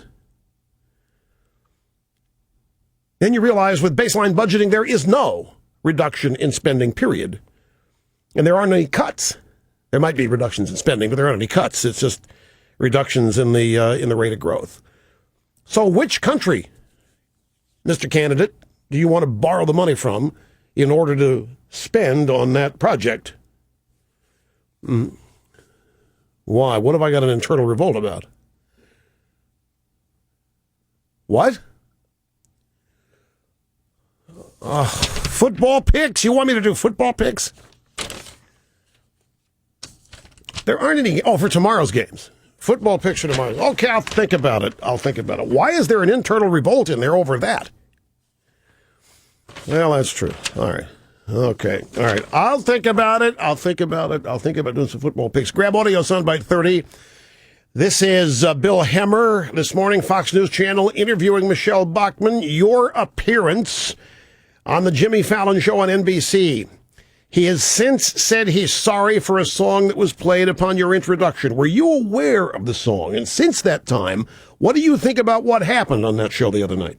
I wasn't aware of it at all. I didn't find out until later yesterday, and at that point I was traveling and making my way to the presidential debate. I'm hoping to be able to speak to Jimmy Fallon today. I don't have anything against Jimmy Fallon. I love him. He's a kick. It was a great opportunity to be on the show. I'd love to go back again.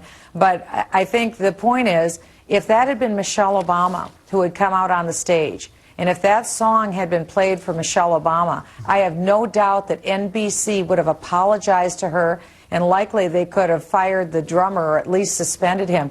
None of that happened from NBC. And this is clearly a form of bias on the part of the Hollywood entertainment elite, but it's also, I think, sexism as well. This is what we were discussing earlier. She's introduced the Jimmy Fallon Show, and she walks out and the band plays a song called Lying Ass B.I.H.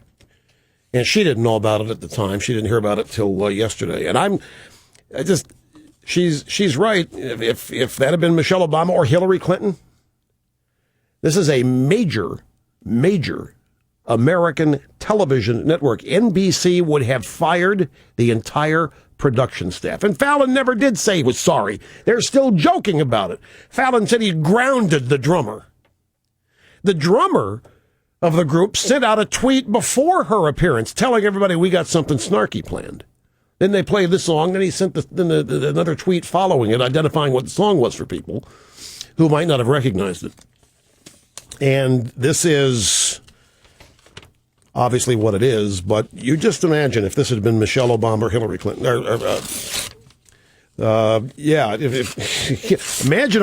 Imagine them playing. Okay, here comes Michelle Obama out, and they play I Like Big Butt by Sir Mix-a-Lot. Imagine that. Why do you sit in there and laugh? Well, I ask you, what is the difference? What is the difference? You've heard that song, haven't you? Sir Mix-a-Lot. One is true and one is made up. I understand. That's what the difference is. Yeah, Sir Mix-a-Lot, I Like Big Butt. That was in the early 90s, folks, for those of you not hip like I am with music. It starts out, I like big butt, and then everything kicks in and it goes at about, it's up-tempo like you can't believe. Oh, don't give me that it shows she's a woman of substance. What, I Like Big Butt shows she's a woman of substance? Here it is. Okay, let's rip. Let it rip. We've got the tune. I like big butts and I cannot lie. You other brothers can't deny. Now when a girl walks in with an itty bitty waist and a round thing in your Hold it a face, second. Go back and cue that to the top. Yeah, when I send you the slate tone, I want you to play the song. Okay, you got it? Ladies and gentlemen, it's not often that we have guests on this program here at the EIB Network, but today, as it can often happen, we have an exception. And I am proud and I am honored, and I want to introduce to the microphones of this program the First Lady of the United States, Michelle Muchel Obama. I like big butts and I cannot lie. You other brothers can't deny. Now when a girl walks in with an itty bitty waist and a round thing in your face, you get sprung. Wanna pull up tough, cause you notice that butt was stuffed. Deep in the jeans she's wearing. I'm hooked and I can't stop staring. Okay, that's it. I wonder if that song was on the iPod that Barack gave the Queen the first time he went over to visit her in the UK. Now, you people are probably saying, Rush, that's tasteless. How could you possibly? I'm just trying to illustrate. That's what we do here on this program sometimes. We illustrate absurdity by being absurd. Who's next? Rick, Fort Collins, Colorado. Welcome to the EIB Network. Hello. Happy Thanksgiving to you and your family, Rush. Thank you very much, sir. You're welcome. Over the last 6.5 years or so, I have seen the birth of an army of conservative Rush Limbaugh followers in the online role-playing gamers world. No kidding. It's amazing. About 8.5 years ago, my sister Erin got me involved in a game called EverQuest. You get online and you choose if you want to be a magician, a warrior, a wizard, whatever. And it's like being in the movie The Matrix. Yeah. There are computer-generated characters you deal with. Most of them, of course, are politicians. And you, it's rough dealing with them, but you have to. You advance by fulfilling quests or missions, and mainly by fighting and killing bad things. Over the years, when I first started it, I was getting really into politics at the time. The Democrats took over Congress, and I got so mad that I created a character named Rush is Right. Oh, you can do that in this game? You create your own character? Or that was you? Well, I created my own character name. You see, you pick out what you want to be, what species, and what class. So I said, Rush is Right has to be self-sufficient. So I picked what's called a necromancer.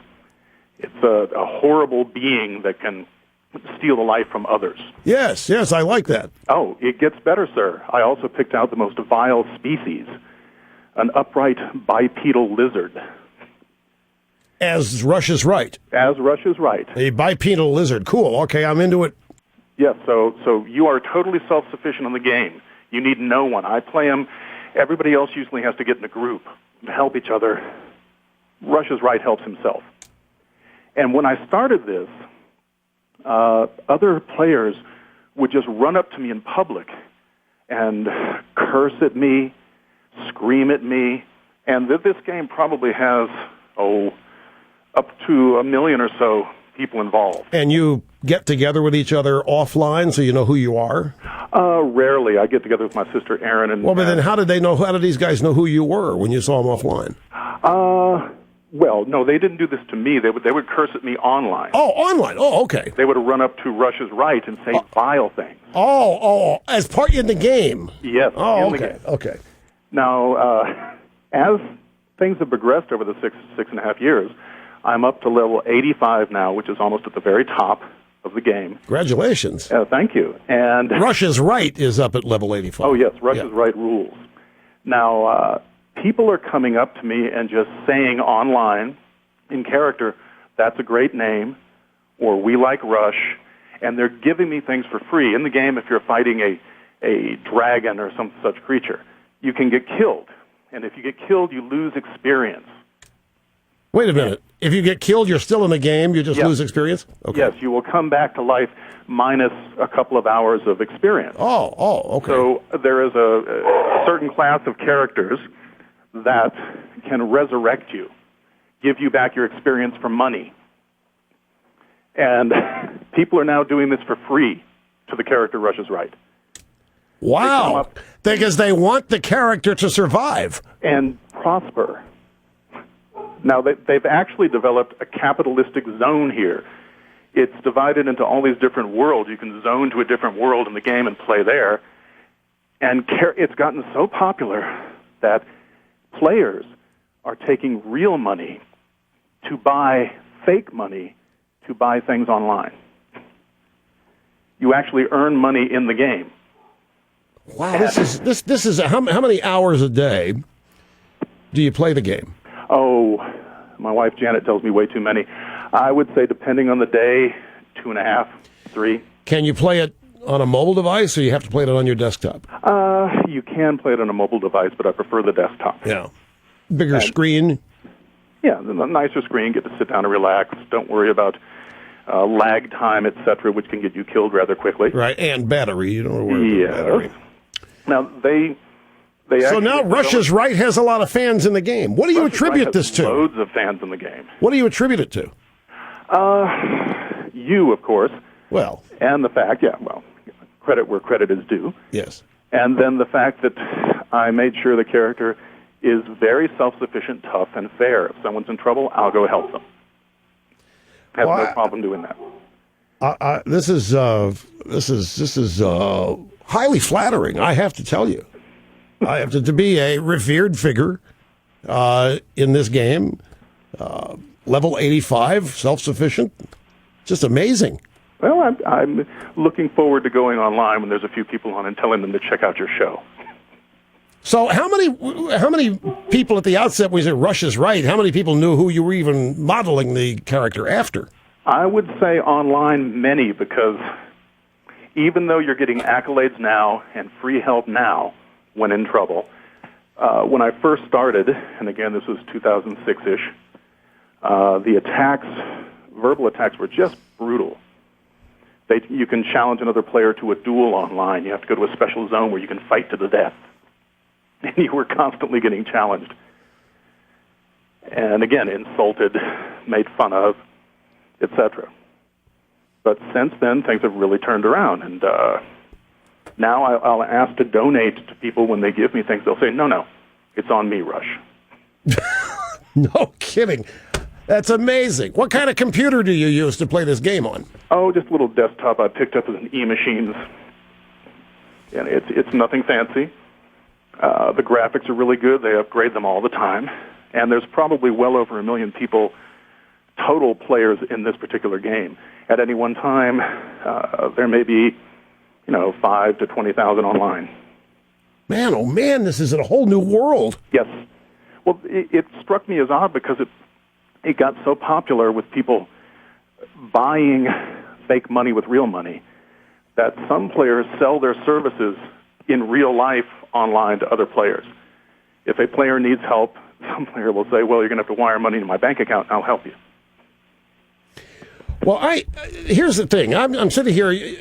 I would think that this character needs something better than some throwaway computer. Now, I don't know if you're fluent with Mac. I'm sure you probably are. Yeah. Okay. Well, I'm gonna. What's your? I've got all kinds. I got MacBook Airs. I've got MacBook Pros. 15 and 17 or 11 and 13 on the Airs. Which would you like? I can't believe that you're sitting here with a throwaway computer. Rush is right, deserves to be on the finest computer you can get your hands on. Oh, well, then I would defer to your infinite wisdom on the subject, sir. Well, then MacBook Pro 17. MacBook Pro 17. I got to run because I'm long, so don't hang up because Snurdy will get the address that we need to send this thing to you. There you have it, folks. We'll be right back. Easy, but it's not. Rush on the EIB network.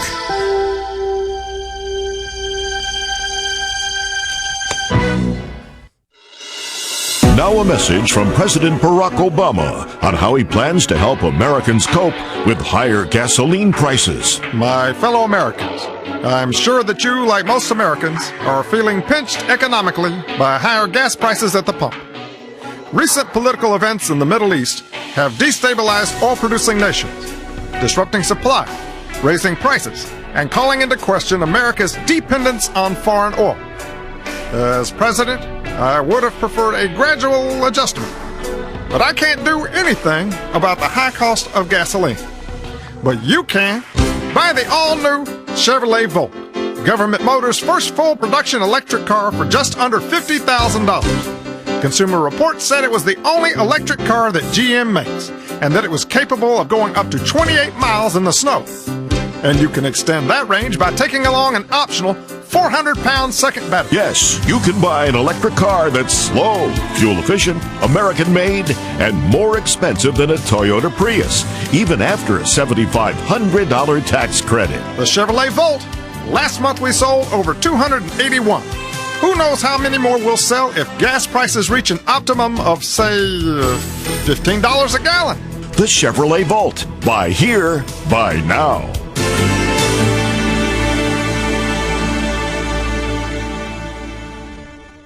Is your terror cell living in terror? Now this word from the New York Times to jihadists everywhere. Is your safe house not that safe?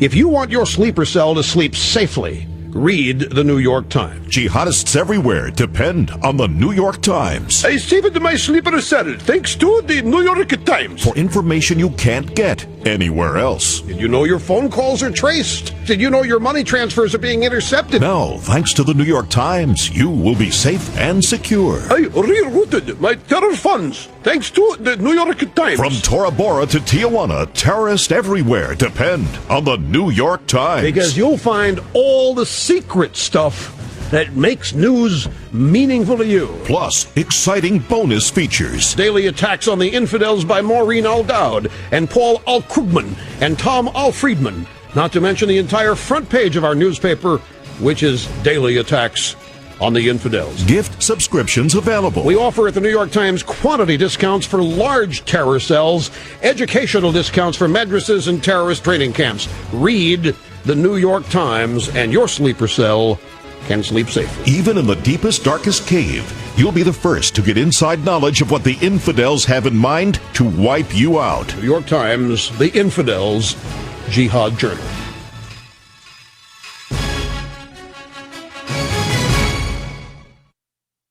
Now, a message of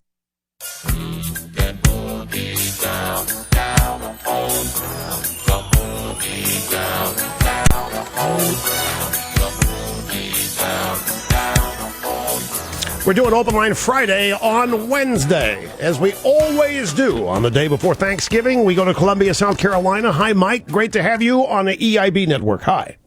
Thanks, Rush. Good to talk to you. Happy Thanksgiving. Same to you, sir.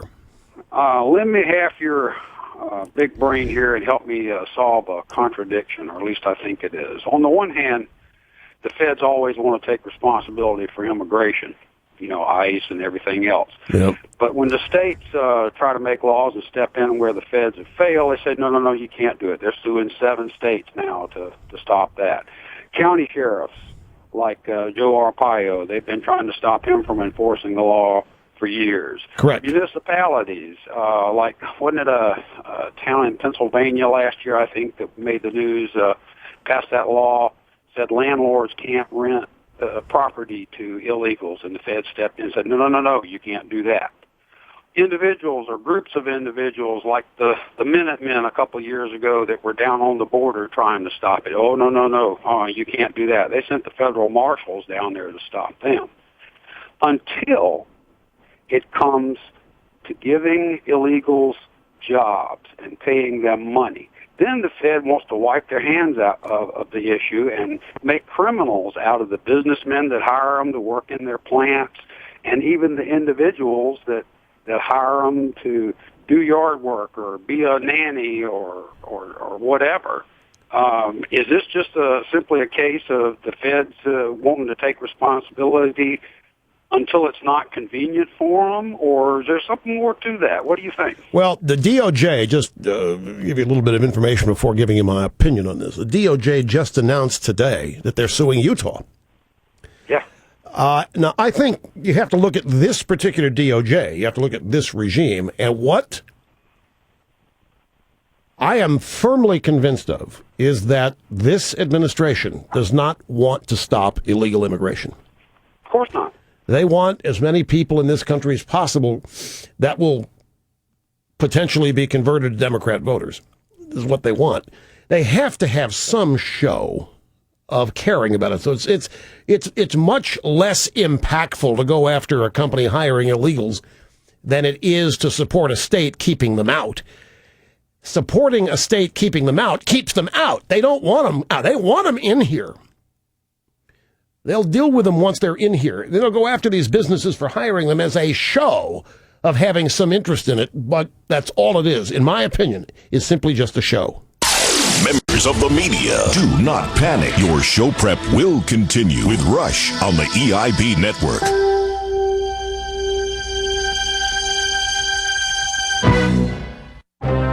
New from Republican Pictures, Citizen McCain. The true-to-life story of a senator who was willing to go across the aisle. Senator, when are you coming back? Legendary were the accomplishments of John Foster McCain. A solid Republican senator, except for campaign finance reform, illegal immigration, tax cuts, Guantanamo. You forgot global warming. Having lost in his first bid for the presidency, he wins his party's nomination in 2008 with a new tactic. I am today what I have always been, a conservative.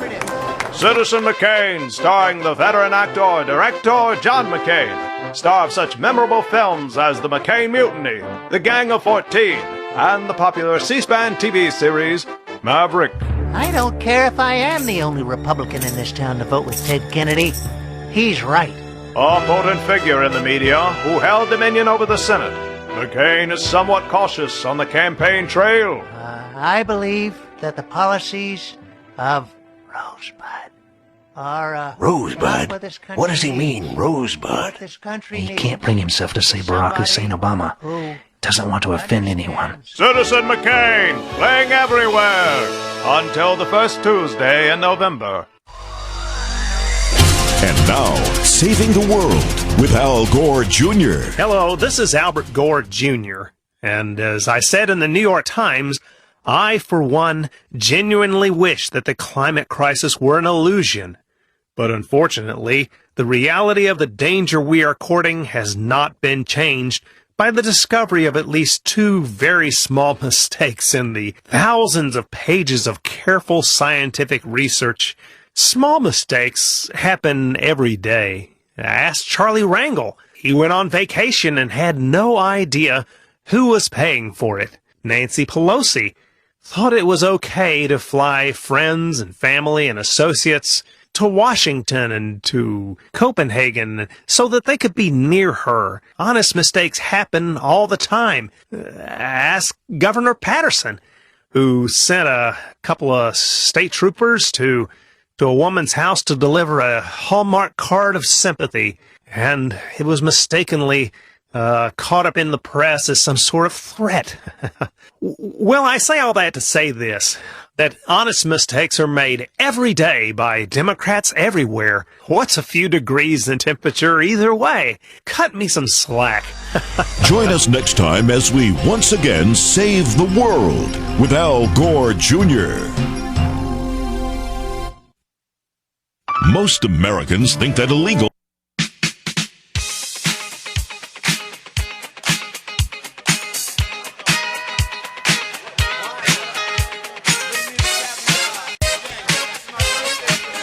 Our holiday tradition, the real story of Thanksgiving, as written by me in one of my brilliant books, upcoming in the next hour. Also, the truth about how we were the ones that got screwed buying Manhattan from the Indians, and George Washington's Thanksgiving proclamation. All that coming up in the next hour.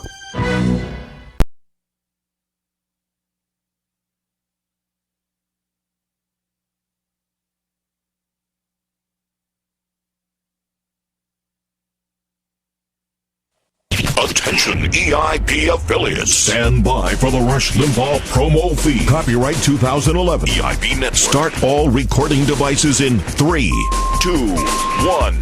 Now. Rush Limbaugh. Rush on the Republican debate. Everybody on that panel did well last night. I do want to single out Michelle Bachmann. I don't have any doubt that Michelle Bachmann would fight for this country every second she is awake.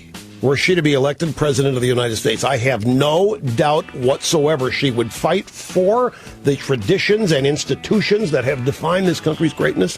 Thought she was superb last night.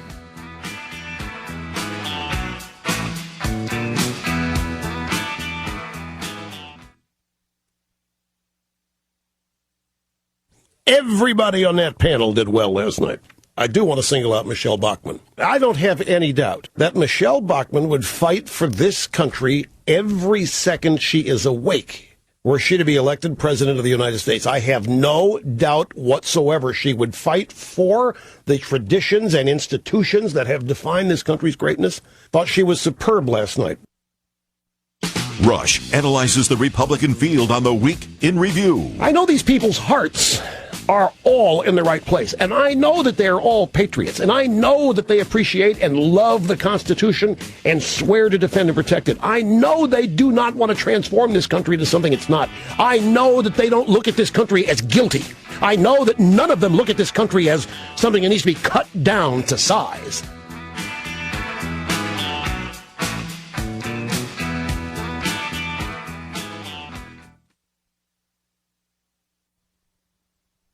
You are tuned to the EIB Network and Rush Limbaugh, where we feature hard assessments, honest assessments, and tough love. You see, I think that if the things that have happened to me have indeed happened, they can happen for anybody. It's a trait of conservatism. Conservatism says, hey man, I love you, and I've done it, and you can do it too. Liberalism is the other way around. You can't do it, you're hopelessly inept, you're incompetent, you're a boob, and you can't go anywhere without our help.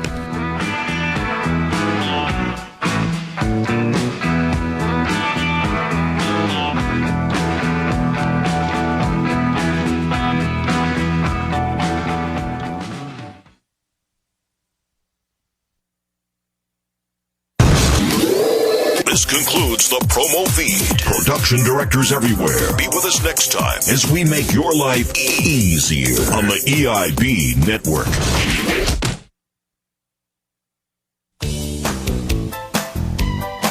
Can't say that. Can't say that. My. Can't say that. Music. When you say that word, make me say, oh my Lord. Thank you for blessing me. Now I can rhyme on a little big three. Feel good when you know you're a clown and the media act like you're uptown. We'll be stars again today, cause we get to play what you can't say. Can't say that. What about, Can't say that. yeah, that's how we make a living, and you know. Can't say that. Cross the line and you be on my show. You said it now.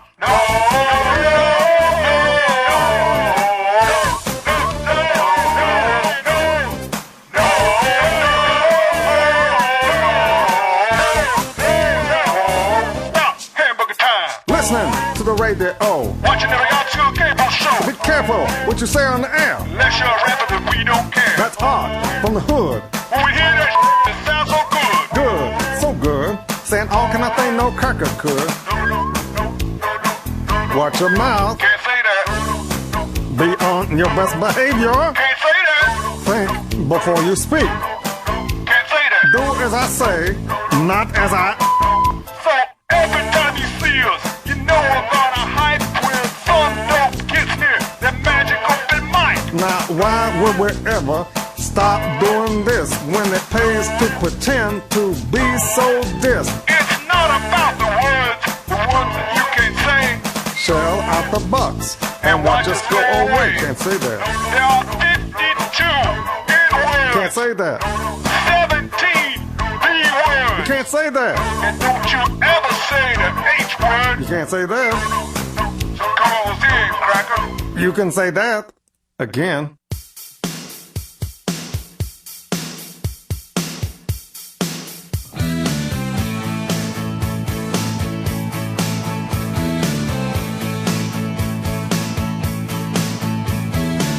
I got you running, going out of your mind, making the markets fall to get you in line. I'll bring it down, the Dow, Dow Jones down. Woo-hoo. I'll say something more and make your stocks hit the floor. I'll bring it down. I sent Tim out to tell the banks the news. We'll have a stress test, but we'll start with you. I'll bring it down. The Dow Jones down. Woo-hoo. I'll say something more and make your stocks hit the floor. I'll bring it down. I'll bring it down. Whoosh. I'll bring it down. Whoosh. I'll bring it down, whoosh. I'll bring it down. You're gonna come around and see the light. A little more pain will help you get your mind right. I'll bring it down. The Dow and the NASDAQ down. Woo-hoo.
Look, I understand that, but folks, they've closed LaGuardia Airport in New York because of rain. I have never heard of that. Now, I've heard of closing LaGuardia for snow and high winds and all that. And let me tell you something. I know what they're afraid of. They're afraid of people getting on airplanes and waiting on them for hours and hours, not being able to get out of there, and they don't want that to happen. But I was stuck on a shuttle to Washington at LaGuardia for 5 hours. I'll tell you this little story. This is back in the late 80s. And I was going to Washington with the EIB team. We had a meeting with WMAL. We were trying to affiliate. It might have been early 90. And we're flying down to Washington on a shuttle. It's a 45-minute trip. And I forget, it might have been the Delta shuttle. It might have been Pan Am. I'm not sure which it was back then. But regardless, we push back, start taxiing out, and the pilot says that there's a temporary stop because of a squall line of thunderstorms that is approaching Washington. It won't be very long. The storms move out of there, and air traffic control will clear us. And we sat there for 4 hours. 4 hours. And we're watching the clock tick by. We're like, well, we still have a chance to get down there in time for this meeting. I'm trying to think, did we have cell phones then that we could, there were, but how miniature were they? I'm not sure. I don't remember if we were able to tell people at WMAL that we were running late. I don't remember. At any rate, nothing happened for 4 hours. We're on the airplane, and the pilot says, after 4 hours, folks, we're going to taxi back into the gate and re-provision the aircraft, because we've gone through all the crackers and peanuts and soft drinks, and there was a passenger revolt. They wanted to get off the airplane. We all wanted off the air. We don't want to re-provision. What are we going to do? Re-provision with crackers and peanuts and head back out to the runway and wait some more? Nobody wanted that. And we got off the airplane. We said, the hell with it. We went to Ben Benson's or Patsy's. I forget which it was for dinner. We had to reschedule the MAL meeting. So I know what it's like sitting on these airplanes for it had to be before 1992. I know that. But I've never heard of LaGuardia being closed for rain.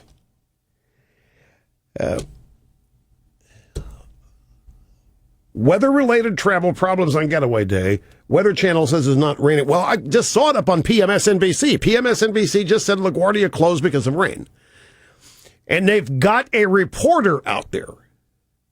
Well, anyway, greetings. Welcome back, folks. Great to have you, Rush Limbaugh, and the day before Thanksgiving on the Excellence in Broadcasting Network. 800-282-2882 is our telephone number. Diana, the editrix of the Limbaugh letter, just sent me something that's hilarious. And I actually, when I first saw it, I thought, well, maybe they're going to try to counter what I'm saying about Thanksgiving. MoveOn.org has put out a 5-page reminder to all of their subscribers. Dear Move On member, Americans are talking about the economy a lot. They're talking about Occupy Wall Street and a super committee, about an economy that only works for the 1%, and about unemployment. But thanks to Fox News and Rush Limbaugh, lots of talk about the economy means lots of misinformation about the economy. So if you're spending this Thanksgiving holiday with friends and family and you want to be ready with the facts to gently correct any myths that you hear, we put together a short guide with 5 common myths that you might hear and easy to remember facts to respond to them. Remember, you're the most important source of information for your family and friends, so check it out and then share it on Facebook or Twitter, or just forward this email. Happy Thanksgiving, and of course, thanks for all you do. And there are 5 things here that they claim that I and Fox News lie about, that they want their readers to understand. Myth number 1, the super committee failed because both sides failed to compromise. Myth number 2, nobody knows what Occupy Wall Street's about. Number 3, occupiers should stop protesting and just get a job. Number 4, Occupy Wall Street's intent on provoking violence, especially against banks and the police. Myth 5, the biggest crisis facing our country is out-of-control government spending. Those are the 5 myths that they want their readers to be able to refute over the Thanksgiving holiday. These are the 5 lies that I and Fox News spread, polluting the minds of innocent Americans.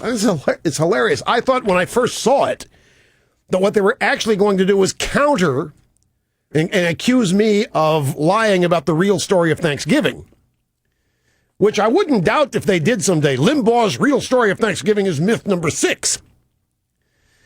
Anyway, I'm not going to waste time here giving you details of what they say, because it's all a bunch of misinformed lies, propaganda, absolute total BS. I am my own shredder. One of the great myths, speaking of myths, one of the great myths of Thanksgiving is that we swindled the Indians when we bought Manhattan Island from them. We swindled them. How many of you grew up thinking that? That we got Manhattan for $24, that we cheated them. It was bad enough we were wiping them out and stealing the buffalo and making fun of their headdress. Then we had to swindle them by stealing Manhattan from them. It turns out, according to a book about Teddy Roosevelt, that that's not true. It turns out that the Indians are the one that ran the real estate scam when they sold Manhattan to us. The book is Commissioner Roosevelt, the story of Theodore Roosevelt and the New York City Police, 1895 to 1897. It's by a guy named Paul Jeffers. Here are the relevant paragraphs about this. A persuasive case can be made that the city of New York began with a swindle. For generations, screw children have been taught that a slick trick was played on unsuspecting Indians by the director of the Dutch West India Company, Peter Minuit. In 1626, he purchased the island of Manhattan, as it was called then, M-A-N-N-A-Hatton, H-A-T-I-N, Manhattan, for 60 guilders worth of trinkets, or about $24. What Minuit did not know at the time, however, was that his masterful real estate deal had been struck with the Canarsie tribe, residents of Long Island. They held no title to the land that they sold to the Dutch. In due course, the intruders from Amsterdam, who thought they had pulled a sharp one on the locals, were forced into negotiating a second and more costly deal with the real landlords of Manhattan, which is what it was called then, Manhattan. But it was the Canarsie tribe that pulled one over on us. The Canarsie tribe has since located in Brooklyn. At any rate, the original story of Thanksgiving is, well, we'll set that straight later today, too. And now we find out that the Dutch got swindled. The poor Indians cannot catch a break. Turns out that all of these years, your kids and you were probably taught that the evil white settlers really shafted the Indians by buying Manhattan from them for $24. But in fact, I actually love this. The Canarsie tribe. The Canarsie tribe. They sold the land and they didn't have the right to it. They're fake paperwork. They sold and they went back over to Brooklyn. And then Minuit had to buy it all over again. I don't know what the price he paid the second time was, but it was certainly more than $24. Most powerful name in talk radio. Rush on the EIB network.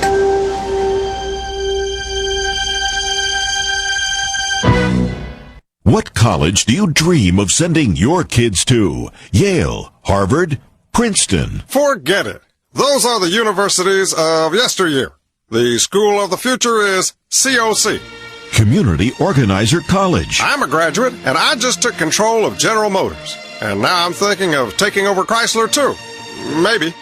or selling it to an Italian bicycle company, I think. Want your kids to run a giant company or even an entire industry like healthcare, banking, or insurance? Enroll him or her at COC, Community Organizer College. Do you want your darlings to have trillions of dollars of money to spread around? Apply to Community Organizer College. Our teachings are based on a major breakthrough in education. It's not what you know, it's what people think you know. At COC, Community Organizer College, we don't waste time teaching English, history, math, science, or business management. We teach cool. We teach pompous. We teach teleprompter, doublespeak, seducing the media. Community Organizer College. Where your kids can learn to run a company or a country. Who knows? Maybe the entire planet. Community Organizer College. Capacity is limited. Better act now. For an application, dial 1-800-ACORN-COC. It's not what you know. It's what people think you know. And now, Andy Griffith for Obamacare. 1965. A lot of good things came out that year, like Medicare. And now we got us Obamacare. And this year, just like always, you're going to have your guaranteed benefits right up until the time you get sick. So all you old angry white folks out there joining the tea parties and protesting and all, just calm down and be a good cracker. Good cracker. Tell them the new rules, Barney. Well, you see, it's like this. Here in Washington, everybody has to play by the rules. And we've developed a rule book just for you there at home. 62,528 new rules to help you through the process of healthcare in an orderly, organized fashion. Rule number 1. There are no peanut butter and jelly sandwiches allowed in any hospital, day or night, 24/7, 7 days a week, 365 days a year. Rule number 2.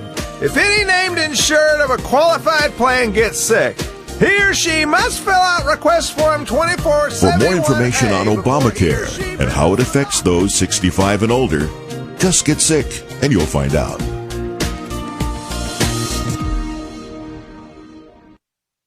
Capitol Record.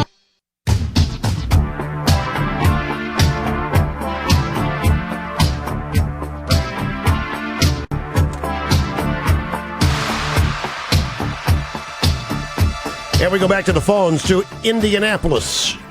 And Jeff. Jeff, I'm glad you waited. Great to have you with us on the EIB network. Hello, sir. Hi there, Rush. Happy Thanksgiving to you and your family. Same to you, sir. Thank you very much. Thanks, and thanks for almost making me drive my car off the road with that introduction to Muchel Obama. I was laughing so hard. Wow. Hey, I was watching the Republican debate last night, and by far that was my favorite. I thought everybody showed up and had very thoughtful answers. I thought Newt shined again. But as I was listening to the thought-out answers, especially regarding immigration, I found myself listening to the debate now through the prism of what is President Obama's position on this? Yep. And I was curious if anyone on the panel probably could have actually answered that question regarding the questions they were receiving. You mean, is there a position Obama has that is known and that they could have come up with? That is correct. And then I was trying to think back to the debates with McCain and Obama, and I was like, did he just get a pass on these questions, or am I just not remembering, or does he have a position on these, or was he just voting present? Well, it's an excellent question. I mean, I know what Obama's position on immigration is, but I can't tell you the last time he stated it, but it's obvious what it is. If you watch how he sues states that want to deal with open borders, if you watch who his friends are, he's I know that he wants full and total amnesty, and once he's reelected, he's going to with if he gets a second term, all bets are off. There's no more accountability. He'd have to worry about being reelected. He'd have to worry about a damn thing. So I think in the second term is where he's holding out a lot of things. Right now, on practically every position Obama takes. Like, he pardoned the turkey today. I don't think Obama respects our Thanksgiving tradition. I think he thinks it's all a bunch of bunk. When he talks about the American dream and working hard and you'd be rewarded, he doesn't believe that. He doesn't. He thinks that's a myth. I think Obama has to disguise his left-wing extremism. But when he's reelected, if he's reelected, there's not going to be any need for it. He doesn't care about the Democrat Party. We know that. So in a second term, I think, Chris Matthews is asking me today, we don't know what he's going to do in his second term. What's he going to do? He can't tell us. Which I said to Matthews, he cannot afford to tell anybody what he's going to do in his second term, or he would not get reelected. But for example, when it comes to immigration, if he is reelected, he is going to punish his enemies and La Raza's enemies with full and total amnesty. He is already taking steps that equate to backdoor amnesty. All you have to do is ask Obama's aunt and uncle what they think about illegal aliens. He has members of his family in the country who are illegal. I really, this is what concerns me about a second term. And Chris Matthews bringing this up, by the way, in a frustrated manner. What is his second term? He should be informing the troops. He should be marshaling his forces. He should be getting everybody ready and on board. And he doesn't dare, in my mind. This is my great fear, folks. He doesn't dare tell anybody what his second term intends. When he doesn't have to worry about getting reelected, there's no longer any reason to camouflage or mask any of it. There's no longer any reason to pretend that he has ties to the great traditions of this country. There's no longer any reason to make people think that he's something that he's not.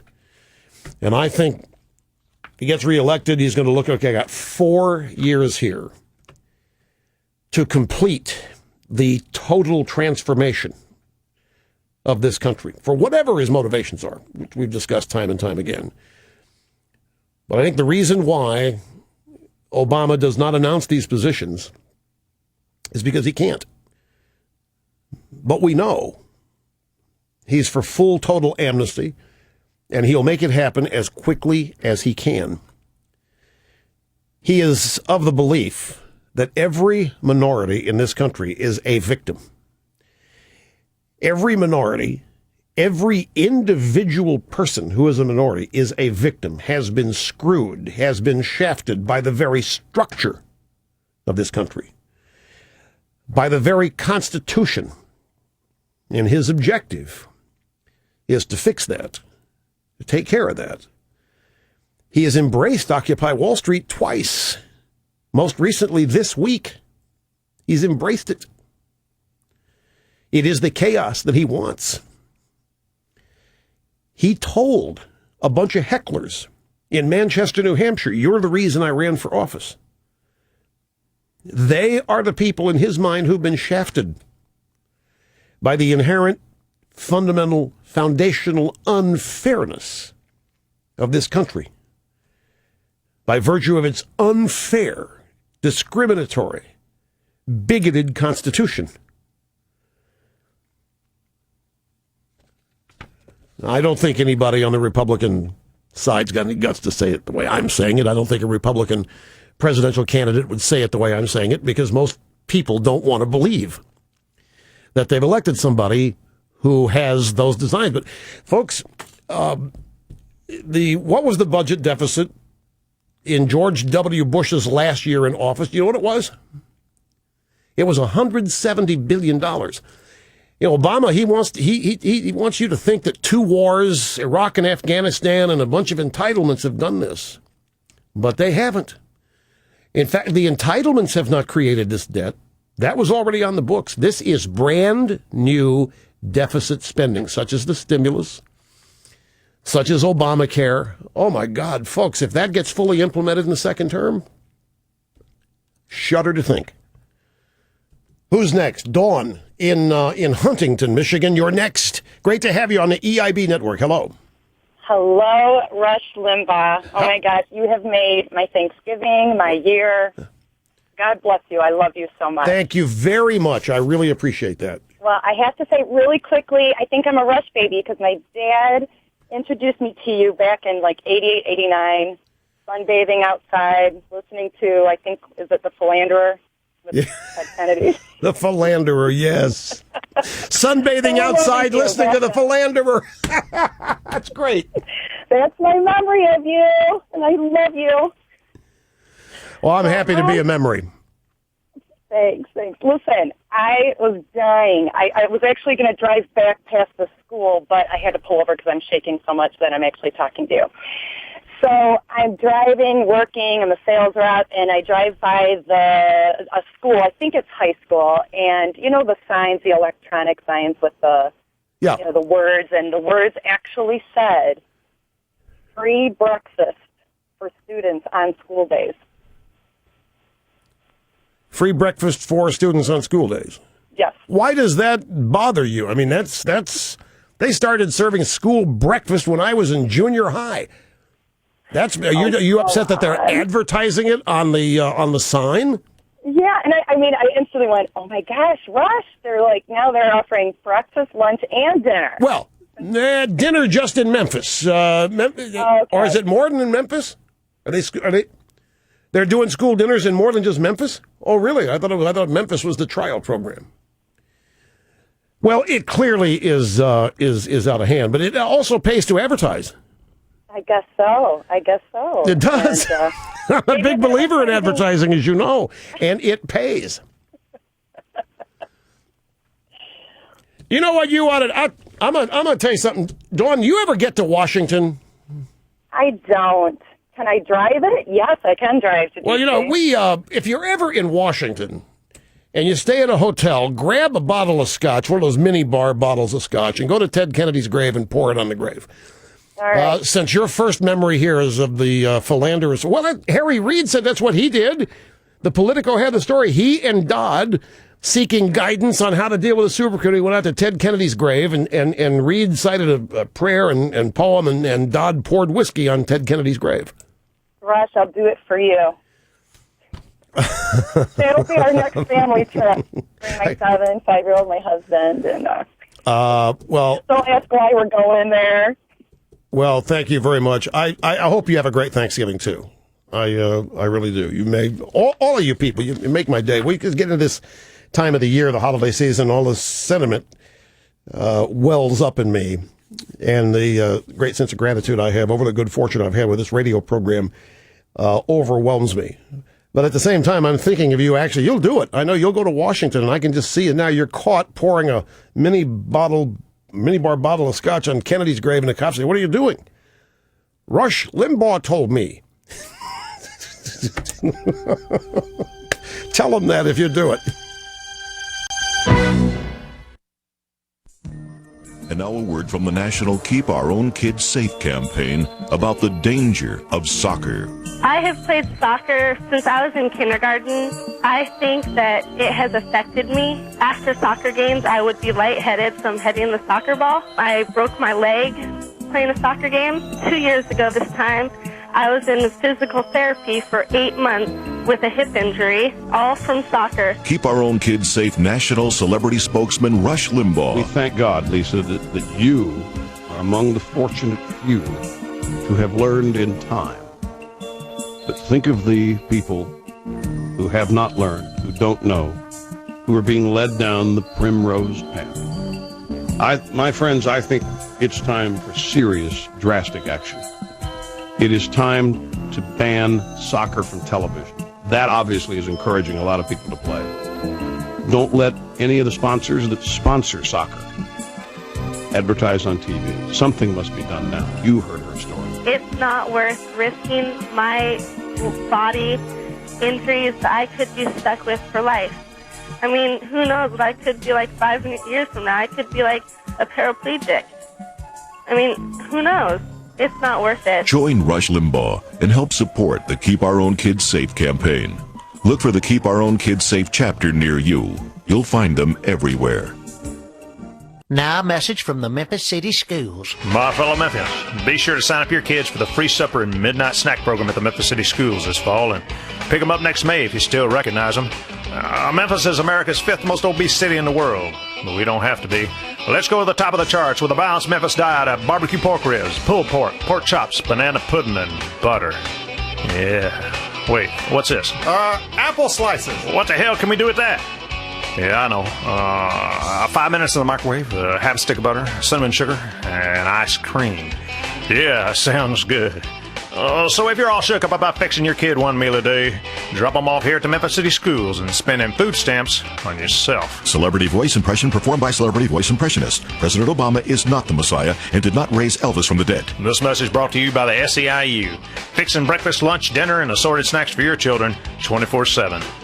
Thank you. Thank you very much. Now a message from President Barack Obama on how he plans to help Americans cope with higher gasoline prices. My fellow Americans, I'm sure that you, like most Americans, are feeling pinched economically by higher gas prices at the pump. Recent political events in the Middle East have destabilized oil-producing nations, disrupting supply, raising prices, and calling into question America's dependence on foreign oil. As president, I would have preferred a gradual adjustment, but I can't do anything about the high cost of gasoline. But you can. Buy the all-new Chevrolet Volt, Government Motors' first full production electric car for just under $50,000. Consumer Reports said it was the only electric car that GM makes, and that it was capable of going up to 28 miles in the snow. And you can extend that range by taking along an optional 400-pound second battery. Yes, you can buy an electric car that's slow, fuel-efficient, American-made, and more expensive than a Toyota Prius, even after a $7,500 tax credit. The Chevrolet Volt. Last month we sold over 281. Who knows how many more we'll sell if gas prices reach an optimum of, say, $15 a gallon. The Chevrolet Volt. Buy here, buy now.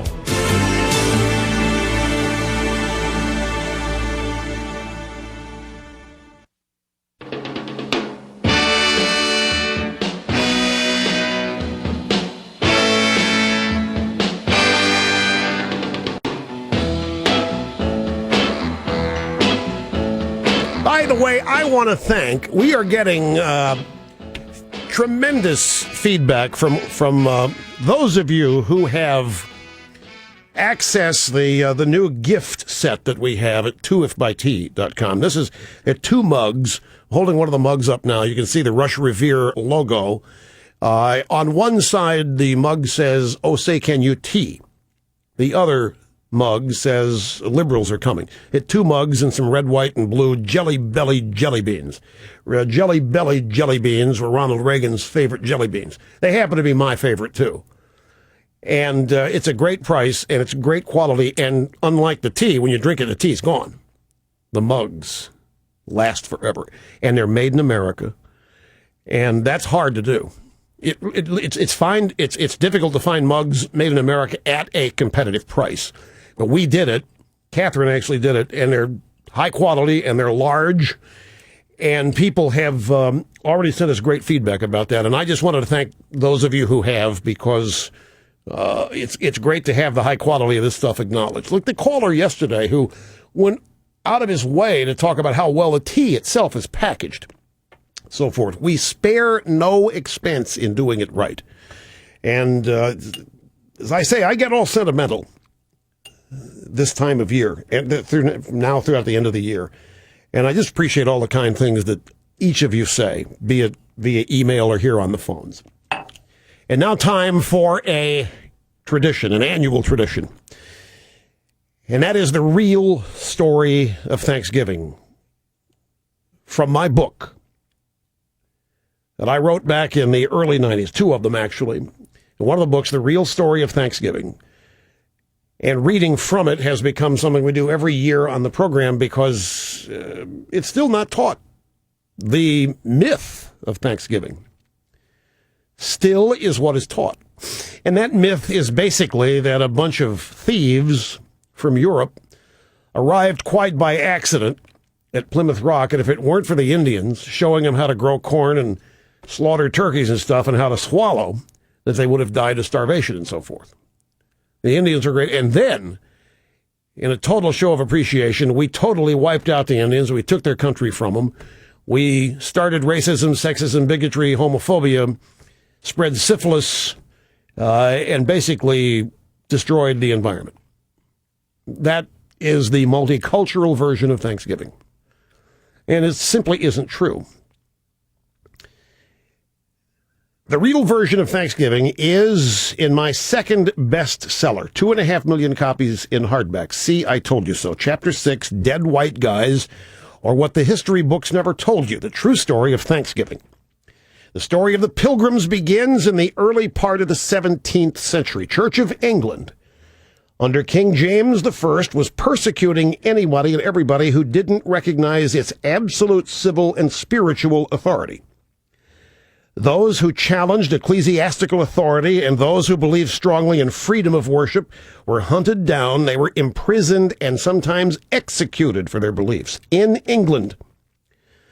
So a group of separatists first fled to Holland and established a community.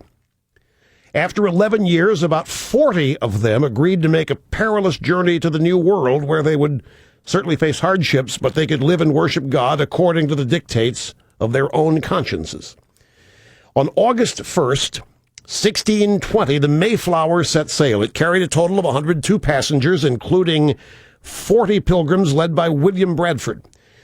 On the journey, Bradford set up an agreement, a contract that established just and equal laws for all members of the community, irrespective of their religious beliefs. Where did the revolutionary ideas expressed in the Mayflower Compact come from? They came from the Bible. The Pilgrims were a people completely steeped in the lessons of the Old and New Testaments, and they looked at the ancient Israelites for their example. And because of the biblical precedents set forth in Scripture, they never doubted that their experiment would work. But it wasn't a pleasure cruise. The journey to the New World was long and arduous, and when the Pilgrims landed in New England in November, they found, according to Bradford's journal, a cold, barren, desolate wilderness. The New York Jets had just lost to the Patriots. There were no friends there to greet them. There were no houses. I just threw that in about the Jets and Patriots. There were no houses to shelter them. No friends. It was just a cold and barren shoreline. There were no hotels where they could refresh themselves, and the sacrifice that they had made for freedom was just beginning.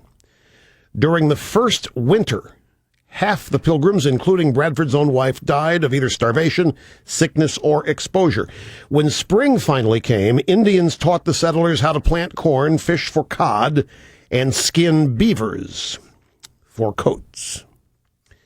Life improved for the Pilgrims, but they did not yet prosper. It's important to understand because this is where modern American history lessons often end. That you just heard, Indians taught them everything and they prospered. That's it. But Thanksgiving is actually explained in some textbooks as a holiday for which the Pilgrims gave thanks to the Indians for saving their lives, rather than what it was. A devout expression of gratitude grounded in the traditions of the Bible, the Old and New Testaments. And here's the part that's been omitted. The original contract that Pilgrims had entered into with their merchant sponsors in London called for everything they produced to go into a common store. Every member of the community was entitled to one common share. All of the land that they cleared, all the houses they built belonged to the community as well. Everything belonged to everybody.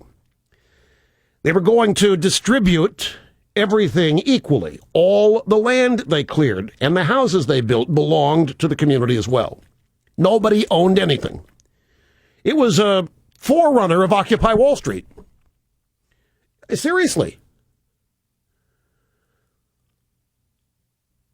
They had a share in it, but nobody owned anything. It was a commune, folks. The original Pilgrim settlement was a commune. It was the forerunner to the communes we saw in the 60s and 70s out in California and of Occupy Wall Street. It was complete with organic vegetables. There's no question they were organic vegetables. What else could they be? No such thing as process then.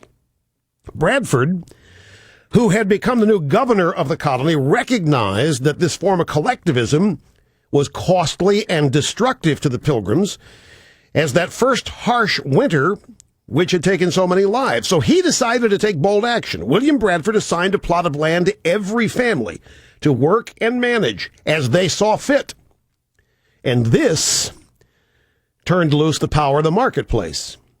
Long before Karl Marx was ever born, the Pilgrims had discovered and experimented with what could only be described as socialism, and it didn't work. They nearly starved.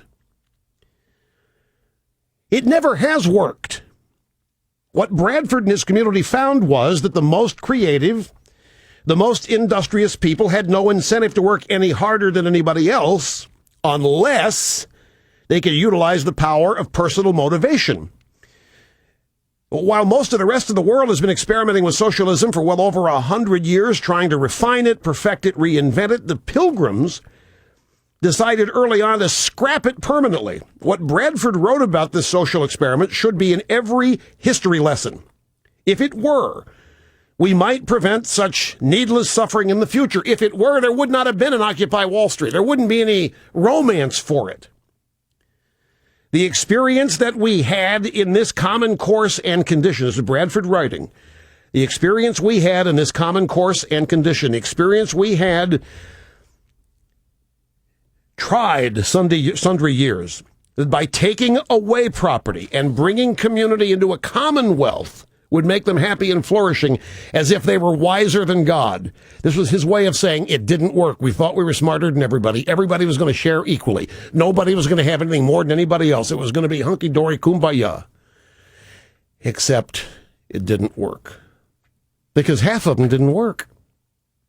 Maybe more. They depended on the others to do all the work. There was no incentive.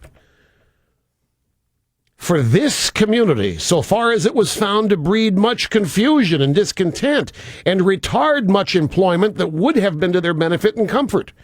For young men that were most able and fit for labor and service did repine that they should spend their time and strength to work for other men's wives and children without any recompense, without being paid for it. That was thought to be injustice. They figured it out real quick. Half the community's not working, yet feeding off the other half that is. Resentment built. Why should you work for other people when you can't work for yourself? That's what he was saying. So the Pilgrims found that people could not be expected to do their best work without incentive. So what did Bradford's community try next? They unharnessed the power of good old free enterprise by invoking the undergirding capitalistic principle of private property. Every family was again assigned its own plot of land to work, and they were permitted this time to market their own crops and products and sell them. What was the result? Well, Bradford wrote, this had very good success, for it made all hands industrious, so much more corn was planted than otherwise would have been. Is it possible supply-side economics could have existed before the 1980s? Yes, it did. This is where it gets really good. If you're laboring under the misconception that you were taught in school, they set up trading posts. They exchanged goods with the Indians. This is what happened after everybody had their own plot of land and were allowed to market it and develop it as they saw fit and got to keep what they produced.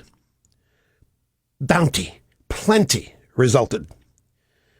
And then they set up trading posts, stores. They exchanged goods with they sold the Indians things. Good old-fashioned commerce, they sold stuff. And there were profits because they were screwing the Indians with the price. I'm just throwing that in. No, there were profits. And the profits allowed them to pay off their debts to the merchants in London who had sponsored them. The Canarsie tribe showed up. They paid double, which is what made the Canarsie tribe screw us in the Manhattan deal years later. I just threw that in. They paid off the merchant sponsors back in London with their profits. They were selling goods and services to the Indians. The success and the prosperity of the Plymouth settlement attracted more Europeans. What was barren was now productive. And this became known as the Great Puritan Migration. This story stops when the Indians taught the newly arrived suffering in socialism pilgrims how to plant corn and fish for cod. That's where the original Thanksgiving story stops. The story basically doesn't even begin there. The real story of Thanksgiving is William Bradford giving thanks to God. The Pilgrims giving thanks to God for the guidance and the inspiration to set up a thriving colony, for surviving the trip, for surviving the experience and prospering in it. The bounty was shared with the Indians. That's the story. They did sit down. They did have free-range turkey and organic vegetables, but there were no trans fats. But it wasn't the Indians who saved the day. It was capitalism and scripture which saved the day, as acknowledged by George Washington in his first Thanksgiving proclamation in 1789, which I also have here. But I must take a brief time out. We'll do that. And by the way, the life expectancy back then was not much. Not compared to today. And just remember, they were not eating trans fats. And they didn't live as long as we do today. It's the Rush Limbaugh radio program. You know I'm right. On the EIB network.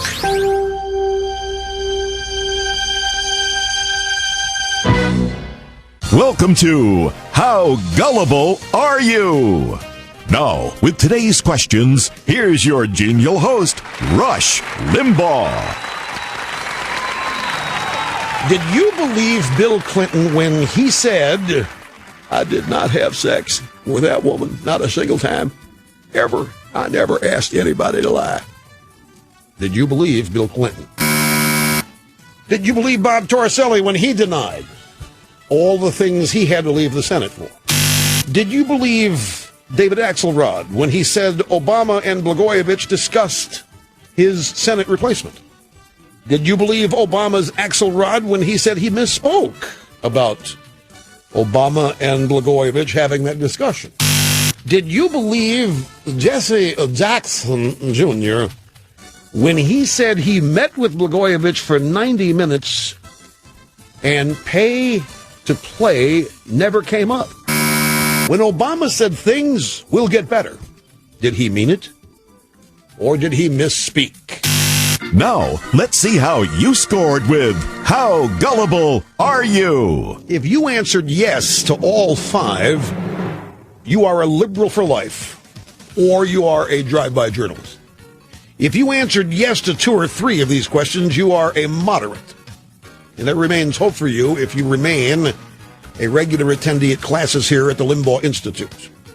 If you answered no to all five, you are grounded in reality and are thus cursed, because you will be forever hounded, frustrated, and driven to near insanity by the gullible, who did pass this test. Join us next time for How Gullible Are You? This has been an EIB production. Want to lead an environmentally friendly lifestyle, but your SUV and powerboat get in the way? Introducing the EIB Carbon Credit Card. With the EIB Carbon Credit Card, for every dollar you spend on yourself, an equal amount is spent on holistic carbon set-off projects, like planting trees along the border with Mexico, to reforest the Southwest, and create an impassable barrier. We're lost, amigos. Let's go home. You can be part of creating kelp farms in the ocean, teaching dolphins to feed penguins, harnessing the rays of the sun to power a windmill. And best of all, the EIB Carbon Credit Card isn't just for people like you. It's also great for governments, too. Go ahead, buy a half-decaf cafe latte and comfort a whale. Buy a sweater and send life-saving ice to a polar bear cub. Or send up the space shuttle and reforest New Mexico. You can save the Earth with the new EIB Carbon Credit Card. Do you suffer from affluenza, an affliction unique to America's high achievers? Hey, nice car. I don't deserve it. I'm just one of the lucky ones who took out student loans and went to night schools. I worked hard nights and weekends. And then all of a sudden, 20 years later, I'm president of the company. That's when affluenza strikes. I'm so ashamed. Gee, I'm sorry. Fortunately, there is a simple cure for affluenza. Listen to Rush Limbaugh 3 hours a day, every day. Is there a radio in this car? Why? And the debilitating symptoms of affluenza will vanish like magic. I think there's somebody you should listen to. Listen to Rush Limbaugh every day for fast, effective relief of common affluenza. And continue to listen to prevent reoccurrence. Common side effects include increased alertness, a swelling of the bank account, marked improvement of your golf swing, and a heightened appreciation of fine cigars. Rush Limbaugh, the cure for common affluenza.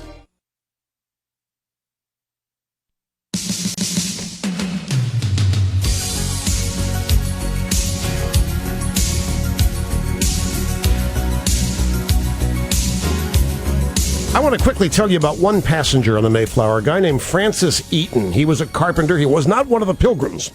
Another passenger. He was a carpenter. He died in 1633, 13 years after they landed at Plymouth. And here's what he left in his will. 1 cow, 1 calf, 2 hogs, 50 bushels of corn, a black suit, a white hat, a black hat, boots, saws, hammers, square augers, a chisel, fishing lead, and some kitchen items, and his season tickets to the Redskins Cowboys. No, seriously, this is the estate of one of the men who probably built many of the houses for the first settlers. Very modest. But it shows what he saw as wealth back then. Now, there are hundreds of Americans going to wake up tomorrow morning and be instantly thankful for something 99% of us take for granted. That's the ability to hear. There are thousands more individuals who live with and live around people thankful for hearing that are also thankful to witness the miracle of hearing restoration. In every one of those cases, it's because of a device called Esteem. It's a relatively new product, only a year and a half old. We've been telling you about it since it was invented. It's a small surgically implanted prosthetic hearing device, restores hearing using your ears. Your eardrum. Recipients of this device go through a relatively minor procedure. It's being learned by doctors all over the country. Within weeks, they turn it on. You're able to activate the device and be instantly thankful for modern medical technology and the ability to hear again. This thing is a miracle. It isn't a hearing aid. It restores your natural hearing using your eardrum. And you can't see it because it's inside there. It's an inner ear device, prosthetic, hour-and-a-half surgery. Go to envoymedical.com to learn about it. ENVOY medical.com is the website, or you can call 800-518-7320. Envoymedical.com, the name of the device is the Esteem. If you have any residual hearing, this could be miraculous for you. You've got to have some hearing left for it to work. If you're totally deaf, it won't. But if you've got some residual hearing, it's worth looking into the Esteem at envoymedical.com. The magic will continue on the EIB network.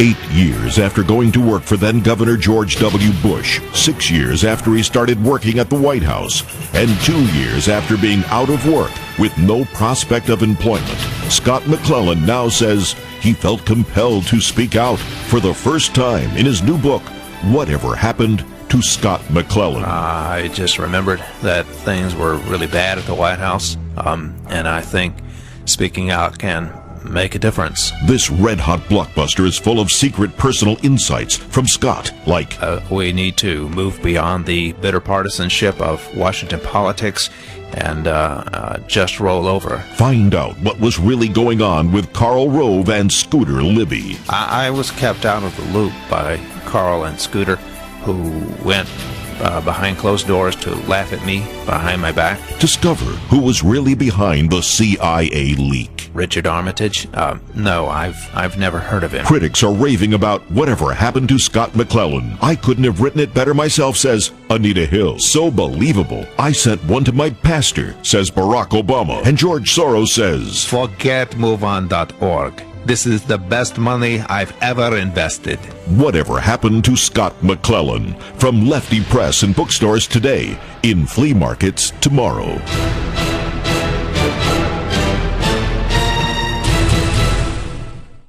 New from Capitol Records, Fritz Hollings. There's corruption everywhere out there. And James Carville. That's right. Corruption at the highest level.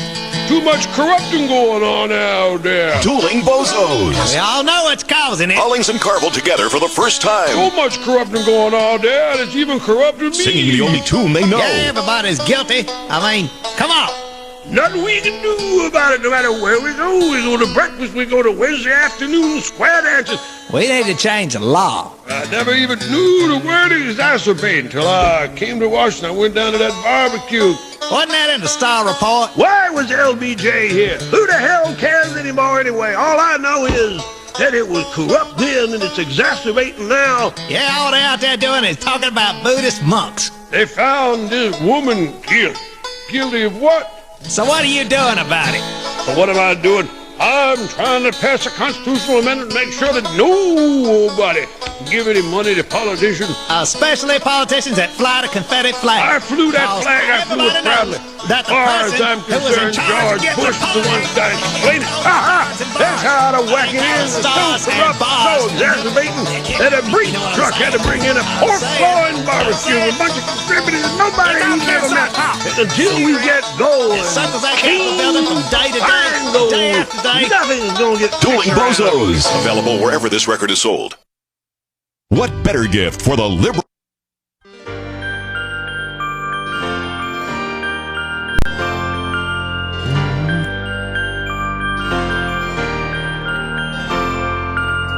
Okay, we have, best of show tomorrow, right? And Friday as well, 2 best of shows. Yep. And then I'll be back on Monday, ladies and gentlemen. By the way, city of Harrisburg, Pennsylvania. Federal judge has told them they cannot seek bankruptcy protection. That is illegal. A lot of cities are going to try this. A federal judge, Harrisburg, can't do it. They have been done in by EPA rules. It's why they're trying to file for bankruptcy, but they can't do it. Okay, folks, happy Thanksgiving to everybody, and we'll be back Monday. See you then.